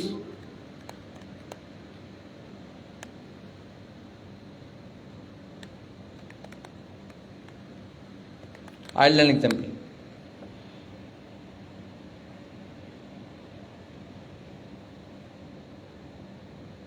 देख रहे हैं, सिर्फ उसी को अपडेट करा है। तो ये मेरे पास क्या आ गया, कैनवस उसको हम बोलते हैं। अगर राइट साइड पर आते हैं, देखिए यहाँ पे एक बटन भी है एडिट का, सजेस्ट एडिट। जैसे मैं इस पर क्लिक करता हूँ और क्लिक करने के बाद इसको रन करते हैं, ये देखें अब ये मुझे सजेस्ट कर रहा है कि इस ब्लॉक के अंदर कुछ अपडेट करने की जरूरत है, यस और नो। इसने मुझे सजेशन भी देना शुरू कर दिए, देखें राइट साइड पर, उसके बिल्कुल एंड पे देखें, ये देखें सजेशन दे रहा है। ये बता रहा है, जो इसने येलो कलर से हाईलाइट करा है, इस जगह पर आप कुछ और ऐड कर सकते हो। अगर मैं यहाँ सजेशन पे आता हूँ और अप्लाई के बटन पे क्लिक करता हूँ तो देखें ना उसी खुद सजेशन दी और खुद ही उन सजेशंस को यहाँ पे देखें इम्प्लीमेंट कर दिया। तो ये ब्लॉक कितने, और मुझे और भी सजेशन दी, मैं और भी सजेशंस को इम्प्लीमेंट कर देता हूँ, और भी नीचे दी हुई होंगी, ये नहीं, ये सारी मैं इम्प्लीमेंट करके अपना ब्लॉग अपडेट कर। सजेशन के साथ साथ इसने और भी स्टेप दिए हैं, एडजस्ट लेंथ को एडजस्ट कर दो आप अपनी, मतलब इसकी जो वर्ड लिखे हैं वो बढ़ा दो या कम कर दो। रीडिंग लेवल बता दो, क्या आपने किंडल लेवल बताना है ग्रेजुएट स्कूल बताना है या एक बिल्कुल ही छोटा बच्चा है उसके लेवल पे बताना है। रीडिंग का लेवल क्या होगा, हम कह रहे हैं भाई किंडरगार्टन वाले लेवल पे बताओ या ग्रेजुएट स्कूल लेवल पे बताओ या कॉलेज लेवल पे बताओ या हाई स्कूल वाला बताओ या कीप करेंटिंग रीडिंग लेवल बताओ, कभी मिडिल स्कूल वाला बता दो। तो यहाँ पर रीडिंग लेवल भी हम अपनी मर्जी से लेके जा सकते हैं। और भी यहाँ पे फर्दर फाइनल पॉलिश है, इमोजीज ऐड करनी है। मैंने कहा इसमें इमोजीज ऐड करो। अब देखें इसने पूरे ब्लॉग में इमोजीज वाला ब्लॉग भी लिख दिया, सब हर जगह इमोजी जहाँ जहाँ यूज़ करने थे वो कर दिए। तो ये मेरे पास कैनवस है जो किसकी प्रोडक्ट किसका मॉडल है, ओपन एआई का, ChatGPT के थ्रू हम इसको एक्सेस कर रहे हैं। अब मैं दूसरा आपको मॉडल दिखाने जा रहा हूँ, क्लॉड कैसे चलता है, Claude.ai। ये AWS का है, Amazon का है। यहाँ पर भी मैं कुछ और सिमिलर काम करता हूँ। यहाँ ब्लॉग नहीं लिखवाते हैं, यहाँ कुछ काम करवाते हैं। सपोज कहने मैं कह रहा हूँ create a education website to teach agentic AI, ठीक है। मैं इसको कह रहा हूँ एक वेबसाइट बनाओ, create a education website to teach agentic AI। Agentic AI मुझे पढ़ानी है, टीच करनी है, उसको टीच करने के लिए वेबसाइट डेवलप करो। ये मैं Claude.ai पर आकर ये प्रॉम्प्ट दे रहा हूँ। प्रॉम्प्ट को मैं जैसे इंटर करूंगा, अब इसकी वर्किंग देखना ये कैसे करता है।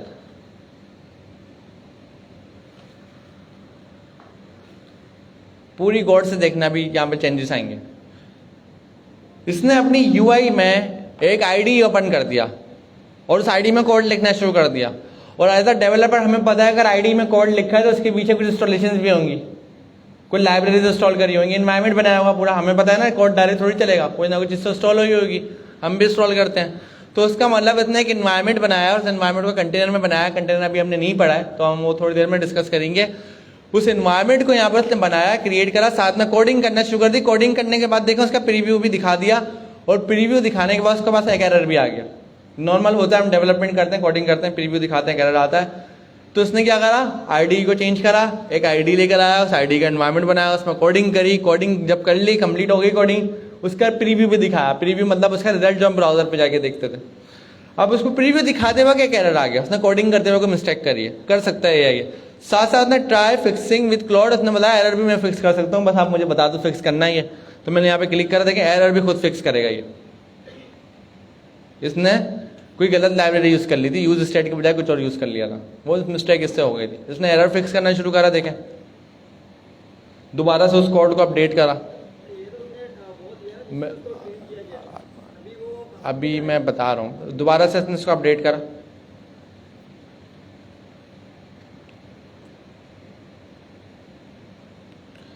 देखिए उसने अपडेट करते वक्त अपने एरर्स को ढूंढ लिया। कोडिंग करते हुए कोई एरर आ गया था, कोई चीज़ मिस्टेक हो गई थी, सिंटैक्स एरर हो सकता है, उसको अपडेट करा, उसका मुझे यहाँ पे प्रीव्यू भी दिखा दिया। मतलब उस कोड को रन करके अगर हम कॉन्सेप्चुअली समझेंगे तो चैटबॉट था, चैटबॉट पे तो हम टेक्स्ट देते हैं, रिस्पॉन्स लेते हैं। चैटबॉट से उसको टास्क मिला कुछ बनाने का, तो बनाने के लिए जो एनवायरमेंट चाहिए था उसने वो भी क्रिएट करा। उस एनवायरमेंट को क्रिएट करने की जो डिपेंडेंसी लाइब्रेरी चाहिए थी उसने वो भी जाहिर सी बात सेटअप करी होंगी। एक पूरी ID ओपन कर दी, और उस ID में एज अ ह्यूमन हम ID लेते थे, हम कोड करते थे, कोड उसने उस ID में खुद करा। जब उस ID में कोड हो गया, उसका प्रीव्यू भी इसने दिखाया। मतलब ब्राउजर होता है प्रीव्यू हमारे लिए, उसका ब्राउजर पे प्रीव्यू दिखाया, रिस्पॉन्स दिखाया। रिस्पॉन्स दिखाते वक्त एक एरर आया, उसने फिर एरर को सॉल्व करवाया हमने उससे। उस एरर को सॉल्व करके इस बार वो एरर सक्सेसफुली सॉल्व हो गया, प्रीव्यू आ गया। अब इसका नेक्स्ट स्टेप क्या होता है कि जो वेबसाइट बनी है इसको डिप्लॉय कर दो। डिप्लॉय का मतलब क्या होता है, इंटरनेट के ऊपर लाइव कर दो ताकि मैं किसी को लिंक शेयर कर सकूं और वो देख सके मेरी वेबसाइट। तो यहीं पर देखें डाउनलोड का बटन है, एक डाउनलोड के बटन के साथ साथ एक कॉपी कंटेंट का बटन है, और उसके साथ साथ अगर मैं टॉप पर आऊँ और टॉप पर आके आपको दिखाऊं तो यहाँ पे देखें प्रीव्यू लिखा हुआ है, प्रीव्यू के साथ कोड लिखा हुआ है, तो उसका मैं कोड भी देख सकता हूँ यहाँ पर। ये रहा, मतलब ये ID का फीचर है इसकी कि कोड और प्रीव्यू दिखा रहा है। यहाँ पे कोड है, यहाँ पे प्रीव्यू है, यहाँ पे कोड है, प्रीव्यू, दोनों चीज़ें मौजूद हैं। कोड भी है, प्रीव्यू भी है, नीचे डाउनलोड का भी बटन है, डाउनलोड भी कर सकते हैं, अपने पास ला सकते हैं, कॉपी भी कर सकते हैं। एक पब्लिश का बटन भी आपको नीचे नजर आएगा, ये रहा। ये पब्लिश के बटन पे जैसे ही मैं क्लिक करता हूँ, देखिए पब्लिश पे मैंने क्लिक करा, इसने कहा publish and copy link, publish and copy link करा, लिंक कॉपी हो गया। इसको मैं नेक्स्ट स्टेप पे जाके पेस्ट करता हूँ, कुछ वेबसाइट ओपन है, देखें ये वेबसाइट इसने बना दी और ये डिप्लॉय भी हो गई है। मैं इसको इनकॉग्निटो मोड पे आप चला के रन करता हूँ, जहाँ पर इसका कोई ताल्लुक नहीं है लॉगिन का। ये डिप्लॉय हुई है प्रॉपर, देख रहे हैं। मैंने इनकॉग्निटो में खोला है कि अगर किसी को लगे क्लाउड मेरे पास लॉगिन हुआ बस नहीं नजर आ रहा है। तो ये वेबसाइट इसने बना भी दी, उसको डेवलप करा, डेवलप करने के लिए जो जो चीजें चाहिए थी सब लेकर आया, डिपेंडेंसीज भी लाया, आईडी भी ओपन करी, आईडी में कोड भी लिखा, उसका प्रीव्यू भी दिखाया जो ब्राउजर पे हम देखते थे। हमने उसको पब्लिश करा, वो इंटरनेट पर डिप्लॉय भी हो गया, उसका लिंक भी आ गया और उस लिंक को हम इंटरनेट पर चला के भी देख रहे हैं, उसमें चीजें भी मौजूद हैं, इंट्रोडक्शन है, कोर कॉन्सेप्ट देखें, पेजेस भी चेंज हो रहे हैं इसके। मतलब इसने जिस तरीके से भी इसमें टेबुलर अप्रोच लगाई हुई है। एप्लीकेशन में मैं आया, देखें सारे इसमें कंटेंट लिखा हुआ है। फ्यूचर आउटपुट में आया, इसमें कॉल लिखा हुआ है। कॉल कॉन्सेप्ट में आया, इसके अंदर लिखा हुआ है, इसमें देखें साथ में ये भी बना हुआ है, देख रहे हैं। कॉलैब साथ साथ ये कॉलैब भी हो रहा है। तो इसने प्रॉपर एक वेबसाइट डिप्लॉय कर दी, बना दी। ये है हमारा आर्टिफैक्ट। आर्टिफैक्ट हमारे लिए क्या होता है, आर्टिफैक्ट की मीनिंग क्या होता है? ये था क्लाउड आर्टिफैक्ट। और इससे पहले वाला क्या था? ओपन एआई का GPT-4 canvas, GPT-4 with canvas, तो कैनवस था वो। और ये कौन सा है? Cloud artefact. क्लाउड आर्टिस्ट का नाम है। आर्टिफैक्ट को हम क्या समझते हैं? अगर आर्टिफैक्ट का मतलब समझें, पहले हम सर के पास जाते हैं, फिर हम आर्टिफैक्ट वाले वर्ड पे आते हैं। जी सर।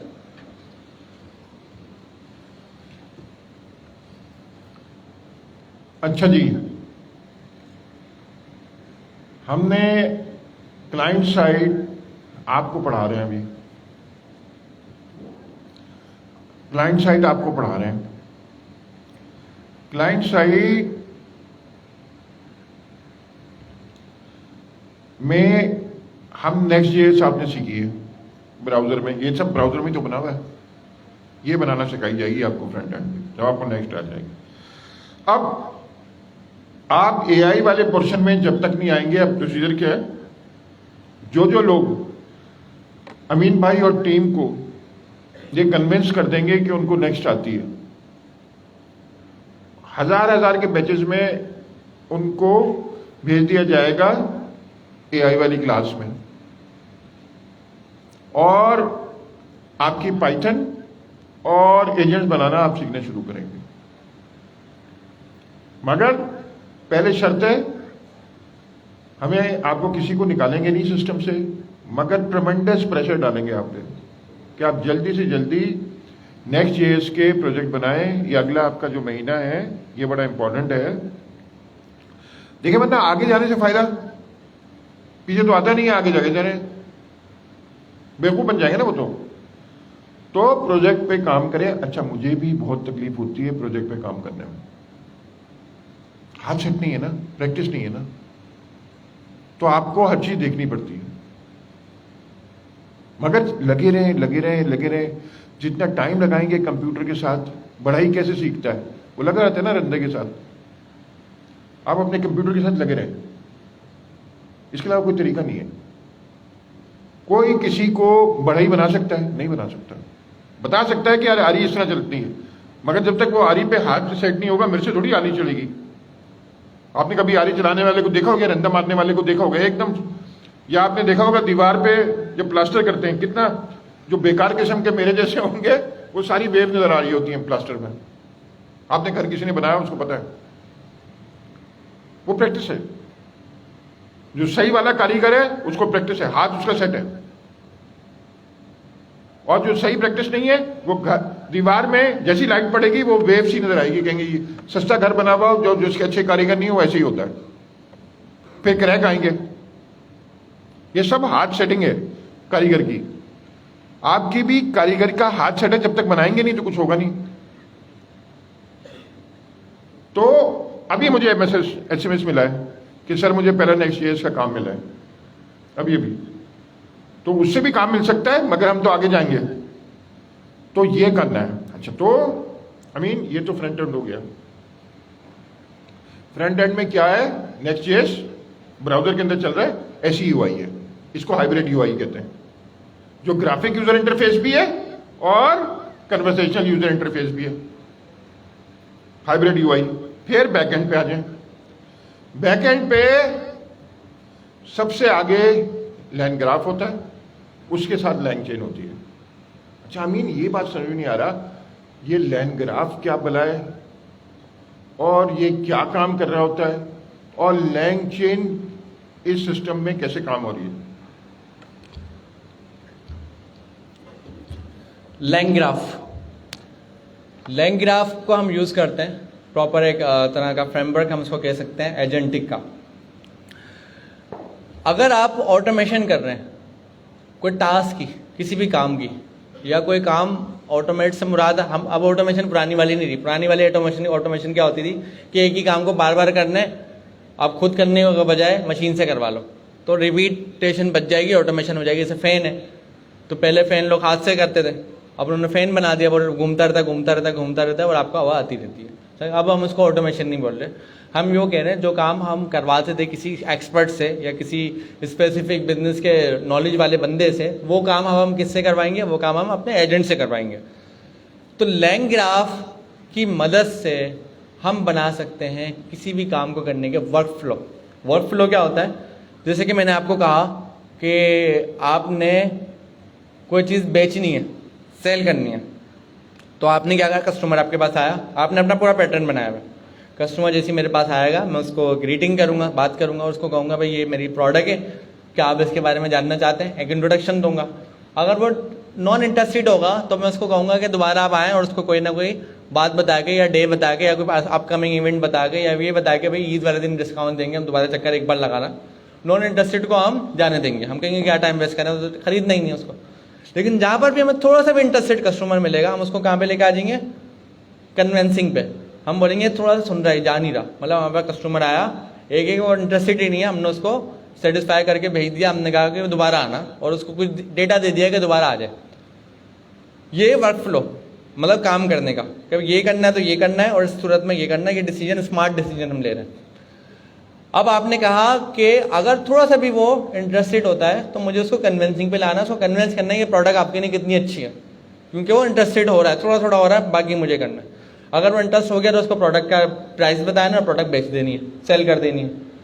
और अगर फुल इंटरेस्टेड कस्टमर आता है, मतलब कस्टमर आया, मैंने उसको प्रोडक्ट दिखाई, पूरा इंटरेस्टेड है, तो हमने क्या करा? कस्टमर आया, सलाम करा, प्रोडक्ट के बारे में बताया, इंट्रोडक्शन दिया, कस्टमर तो इंटरेस्टेड है, तो उसको कन्विंस करने की थोड़ी ज़रूरत है, उसको प्रोडक्ट के फीचर्स बताए और उसको प्रोडक्ट सेल कर दी, सेल करते हुए प्राइस पैसे लिए, बिल बनाया, दे दिया।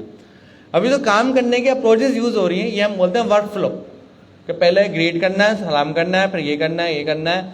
अब इसमें कुछ वर्क फ्लो ऐसे हैं जो प्री डिफाइंड है, प्री प्रोग्राम है, पहले से हमें पता है क्या है। कुछ वर्क फ्लो है जो स्मार्ट डिसीजन लेना है, ये बिहेवियर से पता लगाना है बंदे का बिहेवियर क्या है, बिहेवियर पॉजिटिव है, बिहेवियर नेगेटिव है, किस बात पे क्या एटीट्यूड आ रहा है उसका, सही है। ये जो सारे वर्क फ्लो हैं, इन वर्क फ्लो को अगर हम एजेंट्स में लेके आ जाते हैं तो हम इसको यूज़ करते हैं लैंग ग्राफ। लैंग ग्राफ की मदद से हम अपने टास्क को, अपने सिस्टम की ऑर्केस्ट्रेशन कर सकते हैं। मतलब मल्टीपल टास्क, सलाम करना एक काम हो गया था, बस ग्रीट करना है। दूसरा काम क्या हो गया था? इंट्रोडक्शन देना है। तीसरा काम क्या हो गया था? उसको अगर इंटरेस्टेड है तो प्रोडक्ट बेचनी है, इंटरेस्टेड नहीं है तो कन्विंस करना है। अगर कन्विंस वो नहीं होता तो हमें पता है नॉन इंटरेस्टेड है, तो उसको कुछ और बात बता देनी है। ये तो पूरे वर्क फ्लो चल रहे हैं कि ये करना, ये करना, ये करना, ये करना, ये करना। किचन की एग्जाम्पल लें तो किचन वाला खाना बना रहा है, खाना बनाने के लिए पूरा प्रोसेस यूज़ कर रहा है। खाना बनाने के साथ साथ उसने देखा मुझे ये भी ऐड करना चाहिए, ये भी ऐड करना चाहिए। तो ये जो अलग अलग टास्क, एक वर्क फ्लो में मल्टीपल टास्क हो गया ना, ग्रीड करना एक टास्क हो गया, उसके बाद दूसरा, फिर तीसरा, फिर ये वाली बात बोलनी, ये नहीं बोलनी, ये बोलनी, ये नहीं बोलनी। इसमें स्मार्ट लेवल पर डिसीजन, बिहेवियर भी देखना है। ये हम लैंग ग्राफ की मदद से करते हैं। इसको हम बोलते हैं काम करने की ऑर्केस्ट्रेशन, कि उसको बता दी याला टास्क कब करना है, याला टास्क कब करना है, याला टास्क कब करना है। तो उसने उसकी ऑर्केस्ट्रेशन सेट कर दी कि पहले ये करो, फिर जब ये समझ में आया तो ये डिसीजन लो, ये डिसीजन लो, डिसीजन पर सोचो, सोचने के बाद देखो कौन सा डिसीजन लेना है, इस पर जाओ, वापस जाओ। कैलकुलेशन, अगर मैं आपको कहूँ आप कैलकुलेट करो 2 + 2 × 2 - 2 / 2, तो आपका माइंड इस काम को पार्ट्स में करेगा। वो पहले कहेगा पहले मैंने एक काम करता हूँ, मल्टीप्लाई अलग कर लेता हूँ, उसको कर लूँ, डिवाइड अलग कर लेता हूँ, उसको कर लूँ, फिर प्लस अलग कर लेता हूँ, उसको कर लूँ, माइनस अलग कर लेता हूँ, उसको कर लूँ। तो ये 4 काम अपने अलग अलग करें। ये जो आपने अपने माइंड से वर्क फ्लो सोचा कि मैं डिवाइड करूँ, मल्टीप्लाई करूँ, ये करूँ, ये करूँ, ये काम करता है लैंग ग्राफ। लेकिन इसमें मल्टीप्लाई वाला काम उसका नहीं है। मल्टीप्लाई तो हमें पहले से आता है, मल्टीप्लाई तो आपको आता है ना करना, मल्टीप्लाई कब करना है ये काम लैंग ग्राफ। मल्टीप्लाई करना लैंग ग्राफ का काम नहीं, दो चीज़ें अलग अलग है। मल्टीप्लाई का काम को करना कब है वो लैंग ग्राफ का काम है, मतलब काम करने की ऑर्केस्ट्रेशन। लैंग ग्राफ ये नहीं बताएगा आपने सलाम करना है, लैंग ग्राफ ये बताएगा यहाँ पर सलाम करने वाला काम को करना है। लैंग ग्राफ ये नहीं बताएगा आपने रीबटल करना है, मतलब सामने वाले की बात के सवाल के जवाब देने, रीबटल्स देने। लैंग ग्राफ ये बताएगा इस पोजीशन पे आपने रीबटल्स वाला काम करना है। अब वो रीबटल वाला काम लैंग ग्राफ का नहीं है, लैंग ग्राफ का ये काम है जो रीबटल करता है उसको कब यूज करना है। मतलब मैं एक रिसोर्स लाया, उस रिसोर्स का काम था कि वो क्या कर सकती है, जितने भी कंप्यूटर हैं इसमें जो प्रॉब्लम है उसको सॉल्व कर सकती है, लेकिन उस रिसोर्स को मैं कब यूज करना है ये मैं बताऊंगा। मैं बोलूंगा अब आप सारे कंप्यूटर जाके सही कर दो, अभी तो क्लास हो रही है, क्लास के बाद करना। तो उस बंदे को मैं काम नहीं सिखा रहा, मैं उसको काम करने को असाइन कर रहा हूँ, मतलब काम करना बता रहा हूँ कि आपने काम करना है। करना कैसे ये नहीं बता रहा मैं। अब काम करना कैसे है, मतलब टास्क क्या है। एज अ प्रोग्रामर हमें पता है, हम लोग यूज करते हैं फंक्शन, कोई भी काम के नहीं फंक्शन होता है ना, फंक्शन एक काम के नहीं आला फंक्शन, दूसरे काम के नहीं आला फंक्शन, तीसरे काम के नहीं आला फंक्शन। तो हमारी लैंग्वेज में फंक्शन होता है। तो लैंग ग्राफ क्या कर सकता है, फंक्शन को कॉल कर सकता है कि किस वक्त कौन सा फंक्शन कॉल करना है। अब वो जो फंक्शन बनाना है उस फंक्शन में सारा काम करना है, प्रोसेसिंग करनी है, चीजें करनी है, वहां पर आ जाता है आपका लैंग चेन। लैंग चेन मतलब आप उसको टास्क बता रहे हो, टास्क क्या करना है। टास्क क्या करना है, आपने कहा सलाम करना है, बस अगले का सलाम सुनना है, वेट करना है अगले का सलाम करने का, या आपने सलाम करना है, अगले का जवाब देने का वेट करना है, ये टास्क है। दूसरा, ये आपने एक काम कंप्लीट कर लिया, दूसरा काम आपने एक और उठाया, वो भी आपने किससे करना, लैंग चेन से। लैंग चेन से आपने कहा सलाम कर लिया, अब वो तो अलग था, सलाम करने वाला काम खत्म हो गया, वो अपनी जगह। दूसरा काम, आपने कस्टमर को सेटिस्फाई करना है प्रोडक्ट लेने के लिए। कस्टमर जो सवाल कर रहा है उसका सवाल समझना, जवाब देना, सवाल समझना, जवाब देना है, सही है। ये एक आपने किससे यूज करा, लैंग चेन से एक टास्क बना दिया, एक फंक्शन बना दिया। फिर आपने क्या कहा, एक बनाया फंक्शन पैसे पेमेंट का, उसका काम है, जब इसका काम है कस्टमर से नंबर लेना अकाउंट का और पेमेंट करना, पेमेंट करवाना, उससे पेमेंट करवाना। तो ये एक टास्क हो गया, ये लैंग चेन है। तो आपने मल्टीपल लैंग चेन के फंक्शन यूज करे, मतलब मल्टीपल फंक्शन बनाए, उस फंक्शन में लैंग चेन यूज करा, मतलब मल्टीपल टास्क बनाए। और लैंग ग्राफ को टास्क को दे दिया, लैंग ग्राफ ने अपनी मर्जी से उसको कॉल करा, अभी अलग टास्क कॉल करना है, अभी अलग टास्क कॉल करना है, अभी अलग टास्क कॉल करना है, काम कंप्लीट करना है। और लैंग चेन की मदद से आपने उस टास्क को बनाया। अब हमने लैंग चेन ही क्यों यूज करा, हम कहेंगे फंक्शन अगर है तो पाइथन में हम डायरेक्ट फंक्शन लिख लेंगे, फंक्शन में हम काम करा लेंगे। तो ये डिपेंड है आपने काम क्या करवाना है। अगर आपने 2+2 ही करवाना है तो आप सिंपल फंक्शन लिखें, लैंग चेन की क्या जरूरत है, सिंपल एक फंक्शन लिखें, बना के लाकर चला दें। अगर आपने कोई काम LLM से करवाना है, LLM मतलब लार्ज लैंग्वेज मॉडल, LLM मतलब जो ChatGPT यूज करता है, हम इसको प्रॉम्प्ट देते हैं, रिस्पॉन्स देता है, इसके पीछे एक LLM है, LLM को ये प्रॉम्प्ट देता है, LLM इसको रिस्पॉन्स देता है और रिस्पॉन्स हमको इस्तेमाल करते हैं। उस LLM में ट्रांसफॉर्मर यूज हो रहा होता है। अभी उस डिटेल पे नहीं जाते, अभी हम ये बात करते हैं कि ChatGPT से जब मैं कोई सवाल करता हूँ और मुझे जवाब देता है तो उसके लिए वो यूज करता है, क्या यूज करता है, LLM। वो तो ChatGPT यूज कर रहा है, लेकिन अगर मुझे अपना टास्क करवाने के लिए LLM यूज करना हो, चाहे वो ChatGPT का हो, अभी 4 कंपनीज बताई थी, कौन कौन सी बताई थी, OpenAI का मॉडल 4 होता है और भी बहुत सारे हैं। दूसरा कौन सा था, गूगल का था, गूगल का कौन सा है, जेमिनी। फिर था AWS का कौन सा है, एंट्रोपिक, क्लाउड है। क्लाउड के अलावा फेसबुक का कौन सा है, मेटा है, फेसबुक मेटा एक ही बात है, वो उन्होंने कंपनी का नाम मेटा रखा हुआ है। उसका कौन सा है, लामा का वर्जन कौन सा है, लामा 3.1 और 3.2 अभी चल रहा है। अब इनमें से ही कोई मॉडल लेंगे। अब अपना तो LLM नहीं बना रहे, अभी बना लें, बना अच्छी बात है, बना सकते हैं। बजट है, अभी बजट का भी पूरा सर ने आपको ग्राफ खींचा था कि कितने का बजट में LLM बनता है। तो अभी हम किसी का LLM उठा रहे हैं। अब LLM हमें कब यूज करना है, सपोज करें सलाम का जवाब देने में तो LLM नहीं चाहिए, या सलाम करने में तो LLM नहीं चाहिए, सिंपल सलाम करना है बस, वो तो हार्ड कोडेड टेक्स्ट भी चल, वो तो स्टैटिक हो गया ना, सलाम करना है। लेकिन अगर बंदा कोई सवाल कर रहा है, उसका सवाल समझना और समझ के जवाब देना, मतलब कन्विंस करना है। आप प्रोडक्ट नहीं खरीदना चाहते लेकिन थोड़ा सा इंटरेस्टेड है, मुझे आपको कन्विंस करना है, तो मैंने आपका बिहेवियर देखा, उससे रिस्पॉन्स दिया। तो बिहेवियर देख कर रिस्पॉन्स करने में मुझे LLM की जरूरत है। मैं LLM को बताऊंगा कस्टमर का ये बिहेवियर है, क्या जवाब दूं, LLM बताएगा ये जवाब दो, मैंने जवाब दे दिया। तो जहाँ पे मुझे जनरेटिव AI यूज करनी है वहाँ मुझे LLM यूज करना है, और जहाँ पर LLM यूज करना है वहाँ पर मैं यूज करूंगा लैंग चेन। तो लैंग चेन मुझे पॉसिबिलिटी देता है कि आप सामने से रिस्पॉन्स लो, उस रिस्पॉन्स को अपनी मर्जी से क्राफ्ट करो, डिजाइन करो, उसको टेम्पलेट में रखो और LLM को दो, LLM से रिस्पॉन्स लो, रिस्पॉन्स लेने के बाद इस्तेमाल कर लो। तो हम इसके लिए लैंग चेन यूज करते हैं। तो लैंग ग्राफ किस लिए यूज होता है, टास्क को ऑर्केस्ट्रेशन करने के लिए। ऑर्केस्ट्रेशन क्या होता है अभी सर बताएंगे। और लैंग चेन क्यों यूज होता है, उस टास्क का एक्चुअल काम कराने के लिए, उस काम में जब LLM यूज़ हो रहा हो। अगर LLM की ज़रूरत नहीं है तो दूसरे यूज़ केसेस भी हैं, ज़रूरी नहीं है सारे टास्क हम LangChain से कराएं। LangChain के अलावा पाइथन, LangChain भी पाइथन में ही लिखेंगे आप, सही है। पाइथन के अलावा टाइपस्क्रिप्ट में भी लिखा जाता है, दोनों ऑप्शन है। लेकिन हम अभी क्या कर रहे हैं, हम देख रहे हैं कि काम कैसे कराना है। जी सर। अच्छा जी, फ्रंट एंड Next.js ये हाइब्रिड मॉडल, मिडिल टियर क्या है, LangChain LLM को कॉल करने के लिए, मगर पूरे काम को कंट्रोल करने के लिए, जिसको ऑर्केस्ट्रेशन कहते हैं। ऑर्केस्ट्रेशन क्या होता है, जैसे म्यूजिक में कहते हैं ना, यूं टीवी पे देखते हैं ना, वो डंडा लेके खड़ा होता है, वो कहता है यार ये म्यूजिक बजाओ, ये बजाओ, ये बजाओ, यानी उस्ताद जो बैठा होता है। तो ऑर्केस्ट्रेशन वो होती है, ऑर्केस्ट्रेशन है वर्क की। अच्छा, सारा वर्क जो है ना LangGraph कंट्रोल कर रहा है, स्टेट भी वो मैनेज कर रहा है, वो याद रख रहा है कि क्या बात हुई है, क्या हुई है। फिर आगे चले, फिर LangChain से हम LLM बात कर रहे हैं, मगर अभी हमें डेटाबेस से और दूसरे API से भी तो बात करनी है, और API भी तो बनाने हैं। अमीन ये बताओ कि बैकएंड डेटाबेस कौन सा होगा, और API अगर तुमने बनाने होंगे तो क्या है और कैसे बनाने होंगे। अभी टॉपिक है हमारा API। API का मतलब होता है एप्लीकेशन प्रोग्रामिंग इंटरफेस। आप as a developer, software developer, आप कोई सिस्टम बनाते हैं। आप सिस्टम क्या बनाते हैं कि आपने प्रोडक्ट सेल करने के लिए एक सिस्टम बनाया।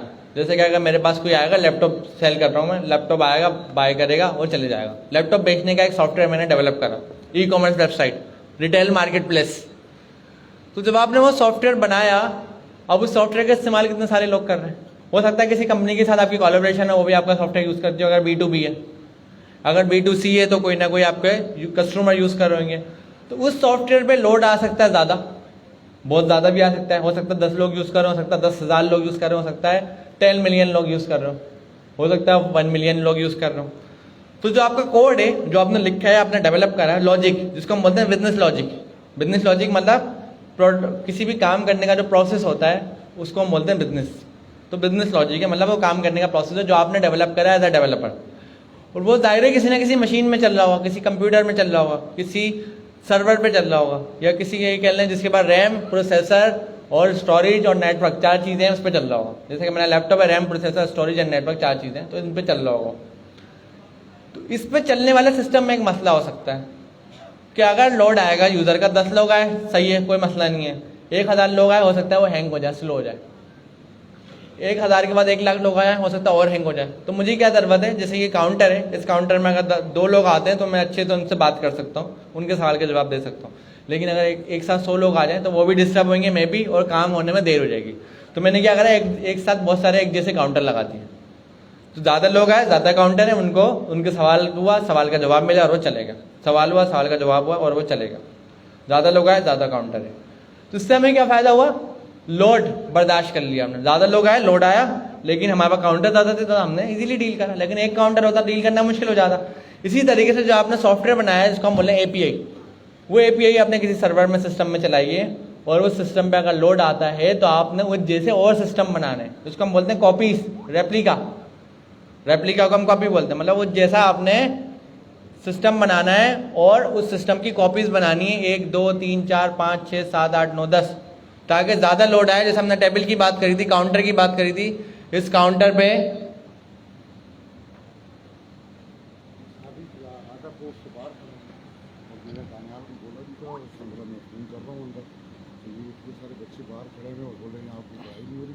इसलिए अभी मैं गेट से आया, और यहाँ तो माशाल्लाह आप लोग तो पढ़ा रहे हो, तो ये इतना सारा मेरे ख्याल से 200 बंदा बाहर है। मैं बात कर, क्यों बाहर क्यों है? सर आप आए, खुद आए, देखें सारे ये बाहर खड़े। मैं एक बात आगे से बोल रहे कुछ पढ़ाई नहीं है, पता नहीं क्या क्या उल्टी सीधी बातें कर रहे हैं। मैं बात बनियाल को मैं फोन कर रहा था पहले, तो होगी भी बात, लेकिन अभी बिजी जा रहा है। असल में इस वक्त ना हम आगे की इनको बता रहे हैं कि क्या हम तो कर रहे ही नहीं है ना, बाहर आगे सारे 200 बंदा बाहर खड़ा है सर। हाँ नहीं वही करें ना, उनको कह दें अंदर जाओ वापस दे दें। हाँ अगर आप उसका फोन उठा रहा है दनियाल भाई को, नहीं दानियाल की ज़रूरत नहीं है ना इसमें, तो और क्या करेंगे सारी बात। अच्छा, क्लास थोड़ा सा ना हमें एनवायरनमेंट भी मेंटेन करना होता है। मुझे पता है रात का टाइम है, लेट है, लेकिन एक टाइम डिफाइंड है। तो जब टाइम डिफाइंड है तो डिफाइंड है, तो ये सोच कर आए और हमें पता है कि हम जिस प्रीमिसेस पे बैठे हुए हैं, ये प्रीमिसेस पे हमें थोड़ा सा ख्याल रखना पड़ता है कि टाइमिंग्स का बड़ा कंट्रोल रखना होता है। तो जो लोग अभी जा रहे हैं वो 10 बजे जाएं, अभी जाने का फ़ायदा नहीं है, क्योंकि आपको सारा अंदाजा नहीं, ये करते हैं ना कि ऑफ कर देते हैं, मूड नहीं हो रहा सुनने का, तो मेरे पास भी टाइम नहीं है। वो 10-20 लोग भी नहीं होंगे, उन बाकी क्लास हमारी समझदार है। असल में बज गए 9:32, मैं 2 मिनट में ख़त्म करता हूँ। क्या कहते हैं, मैं तो इस्लामाबाद वगैरह सबसे टाइम निकाल के आया हूँ। अब कोई नहीं सुनना चाह रहा तो बेचारे को ज़बरदस्ती क्यों सुनाया जाए?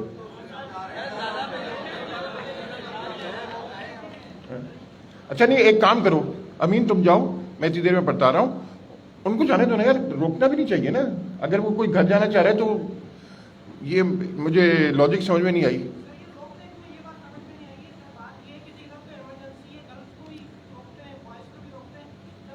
नहीं, मैं ये कह रहा हूँ लॉजिकल जो बात कर रहा हूँ, तुम जरा से बाहर जाके देखो। तारिक, इधर गए तारिक भाई? वो गए, वो बाहर ही गए। अच्छा, तुम भी जाओ देखो, और देखो ना, मेरे ख्याल से क्या ये रूल है कि नहीं 10 बजे से पहले नहीं जा सकते? फर्ज करो इमरजेंसी हो जाए किसी के घर, फिर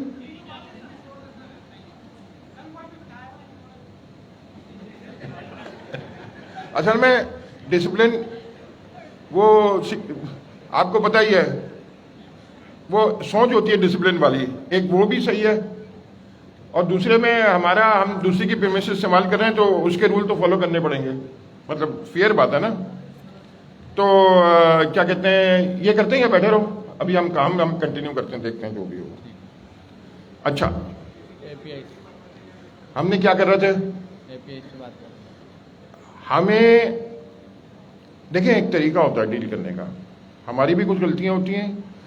दूसरा आदमी अगर डिसिप्लिन इन्फोर्स कर रहा है ना कि यार 7 बजे आओ, 10 बजे जाओ, तो ज़्यादातर एकेडमीज वगैरह में यही होता है। तो फेयर इनफ, नाजायज़ बात ना करे कोई, इतनी नाजायज़ बात भी नहीं है, फेयर बात करें ना, इतनी नाजायज़ बात नहीं है, तो हमें बात समझनी चाहिए दूसरे की भी। अच्छा, मगर ये भी हो सकता है कि उनका कोई इशू हो।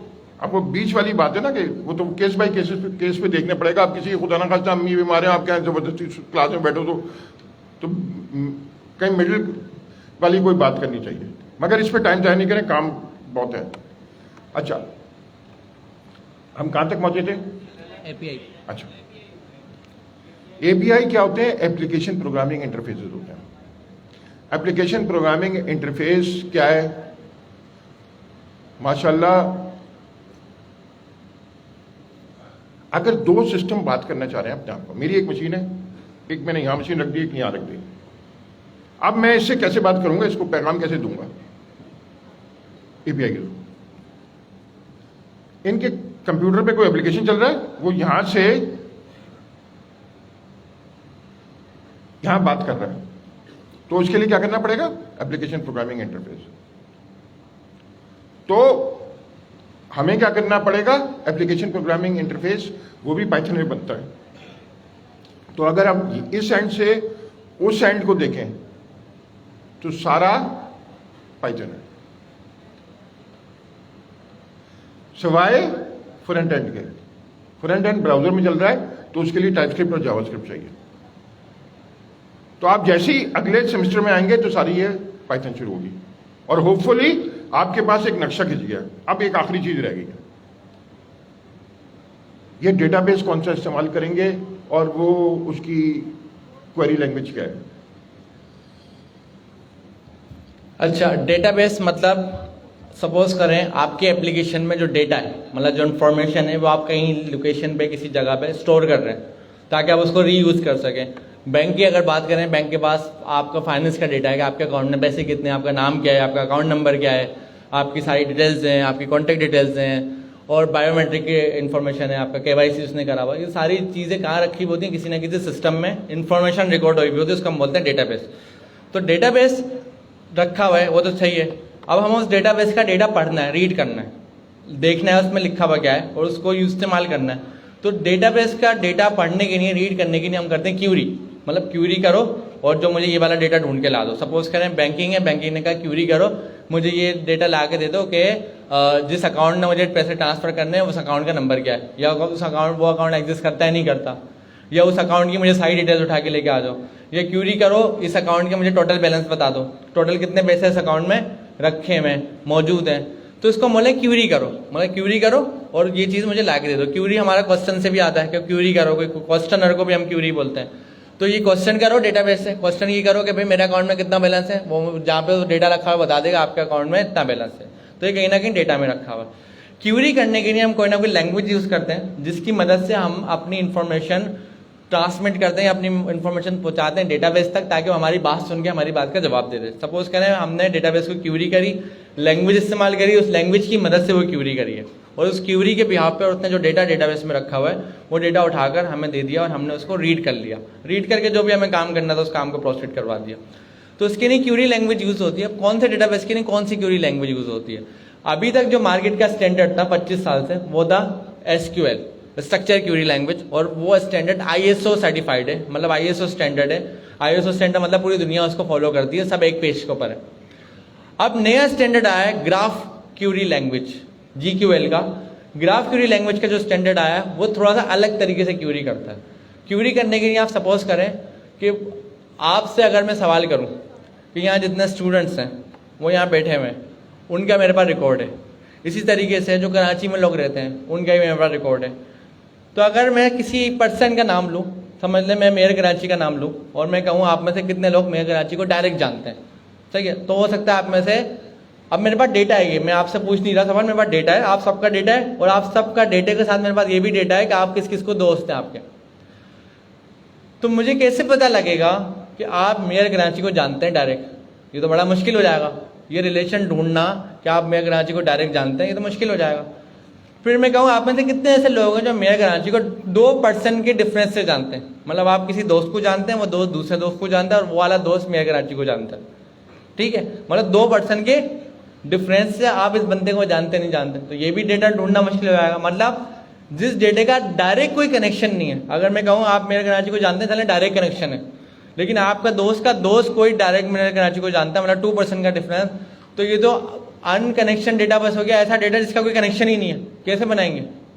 लेकिन हम फेसबुक पे जाते हैं तो फेसबुक हमें बता रहा होता है म्यूचुअल फ्रेंड, उन म्यूचुअल के mutual friend, friend of friend, और फ्रेंड ऑफ फ्रेंड तीसरे लेवल पे, 4th लेवल पे। वो कैसे बता रहा होता है? उसको कैसे पता मेरा फ्रेंड, उसका फ्रेंड, फिर उसका फ्रेंड? 3rd लेवल पे जाना, इतनी कॉम्प्लेक्स रिलेशन को कैसे बताएंगे? यहाँ पर हमें हेल्प करता है ग्राफ डेटाबेस, जो हम यूज करते हैं ग्राफ डेटाबेस। ग्राफ डेटाबेस पे जब हम क्यूरी करते हैं वो करते हैं graph Curie language. Graph Curie language हमें क्या हेल्प करती है? वो एंटिटीज, ग्राफ डेटाबेस अपने पास जब डेटा रखता है ना, वो हर डेटा को एक एंटिटी काउंट करता है, हर डेटा को एक एंटिटी, मतलब माइक एक एंटिटी है, बॉटल एक एंटिटी है, आपके नाम से मैं एक एंटिटी बना लेता हूँ, और उन एंटिटीज के आपस में वो क्रिएट करता है रिलेशन।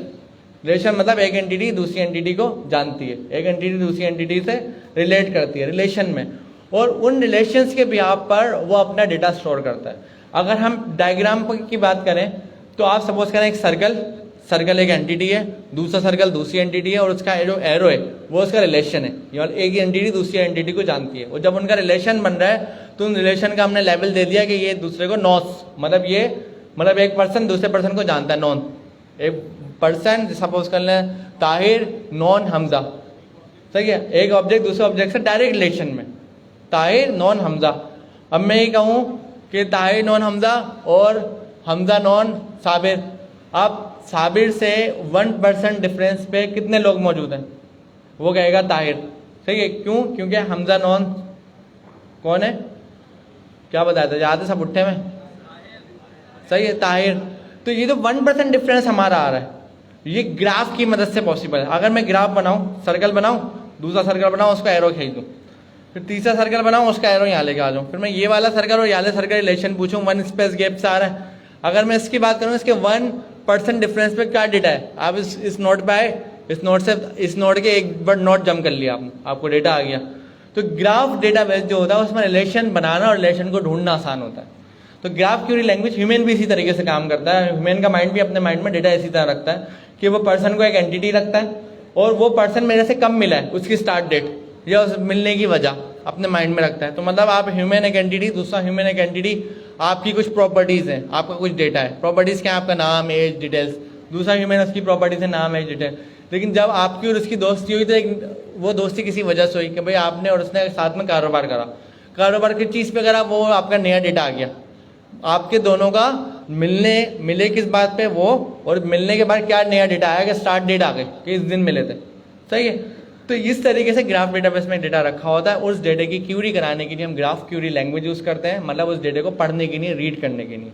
तो ग्राफ क्यूरी लैंग्वेज में भी 4 अलग अलग लैंग्वेज होती हैं। अब आप बोलेंगे अभी तो मैं डेटा रखवा रहा हूँ, खाली मंगवा रहा हूँ, मतलब रीड कर रहा हूँ, देख रहा हूँ, क्यूरी कर रहा हूँ। अब इसमें जो दूसरा लेवल आता है वो क्या आ सकता है कि भाई डेटा रखवाना भी तो है, अपडेट भी तो करना है, डिलीट भी तो करना है, ये क्या होता है। तो ग्राफ में सबसे पहले चीज़ आती है data definition language. Data definition language ये बताती है कि डेटा रखने का स्ट्रक्चर क्या होगा, मतलब मैप क्या होगा, तरीक़ेकार क्या होगा। फिर आती है data Curie language. Data Curie language ये बताती है डेटा को रीड कैसे करना है, जो अभी हम बात कर रहे थे।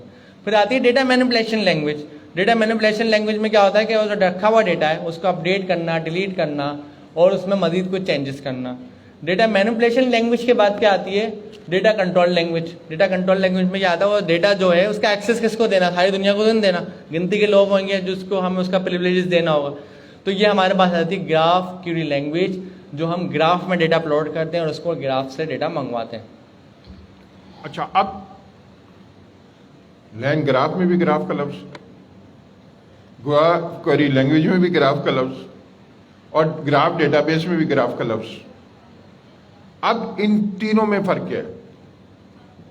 जो लैंग ग्राफ में ग्राफ का लफ्ज है ना, वो मतलब ये है कि वर्क का ग्राफ।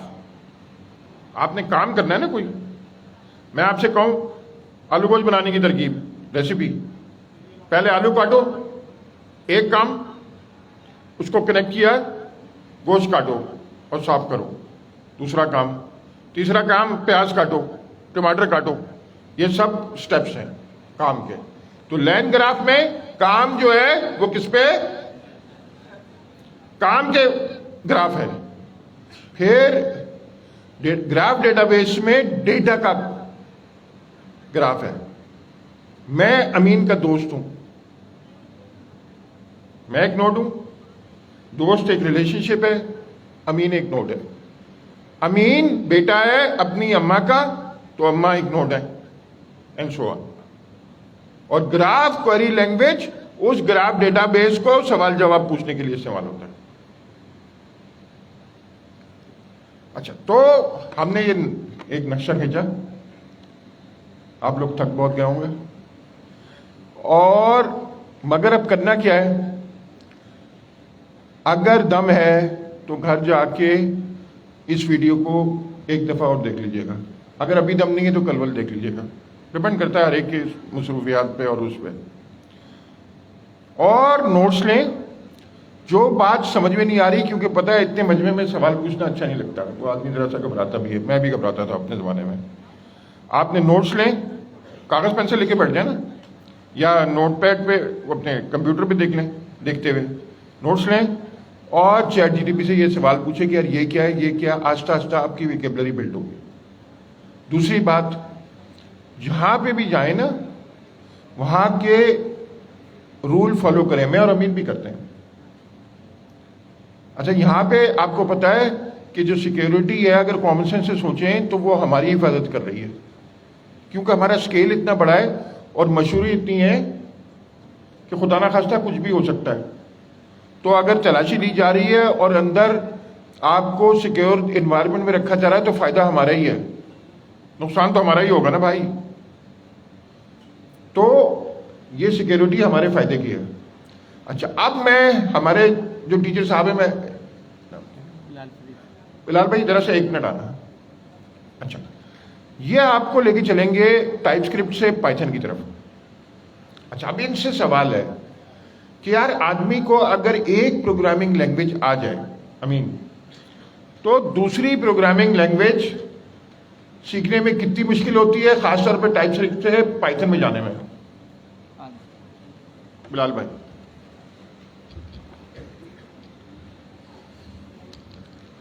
सर का सवाल है कि किसी एक लैंग्वेज पे अगर आपको स्पेशलिटी है या एक्सपर्टीज़ है तो दूसरी लैंग्वेज के ऊपर जाने में आपको प्रॉब्लम होगी या अच्छे से आ जाएगी।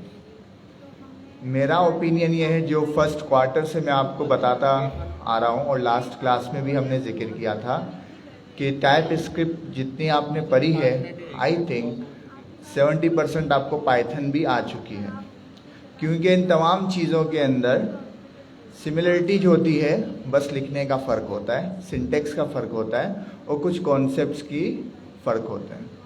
तो कोई भी लैंग्वेज हो उसके अंदर यही फंक्शंस होते हैं, यही चीज़ें होती है, क्लासेस होती है, डिपेंड ऑन अगर वो ऑब्जेक्ट ओरिएंटेड है तो बाकी चीज़ें सिमिलर होती है, सिंटेक्स का फ़र्क होता है। तो कोई भी लैंग्वेज अब आप सीखेंगे तो आपको इतनी ज़्यादा मुश्किल नहीं होगी जितनी आपको लगा कि शायद टाइप स्क्रिप्ट में आपको मुश्किल हुई हो।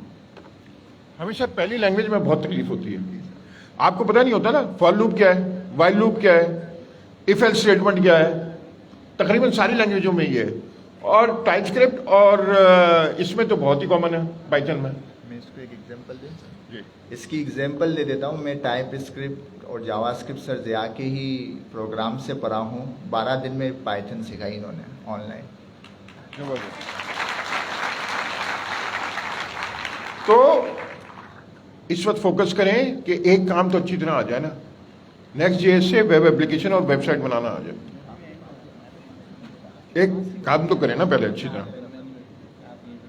हम क्या है, आलू गोश्त भी बनाते हैं मगर किसी से खाया ना जाए, भिंडी गोश्त भी बनाते हैं वो भी किसी से खाया जाए, बिरयानी खाऊंगा मैं, बिरयानी सीखूंगा। तो पहले ये जल्दी से सीख लें और इंशाल्लाह तो फिर इंशाल्लाह आप लोगों से ये क्लास कंटिन्यू होगी।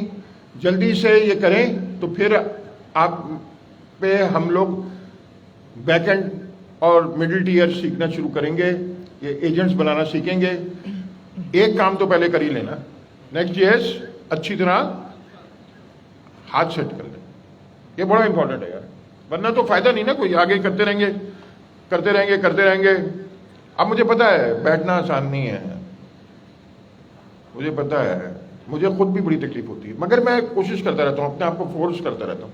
अपने आप को फोर्स करने की बात होती है, डिसिप्लिन आसान नहीं होता। Thank you so much. एक जबरदस्त किस्म का पाकिस्तान जिंदाबाद हो जाए और फिर घर चलते हैं। पाकिस्तान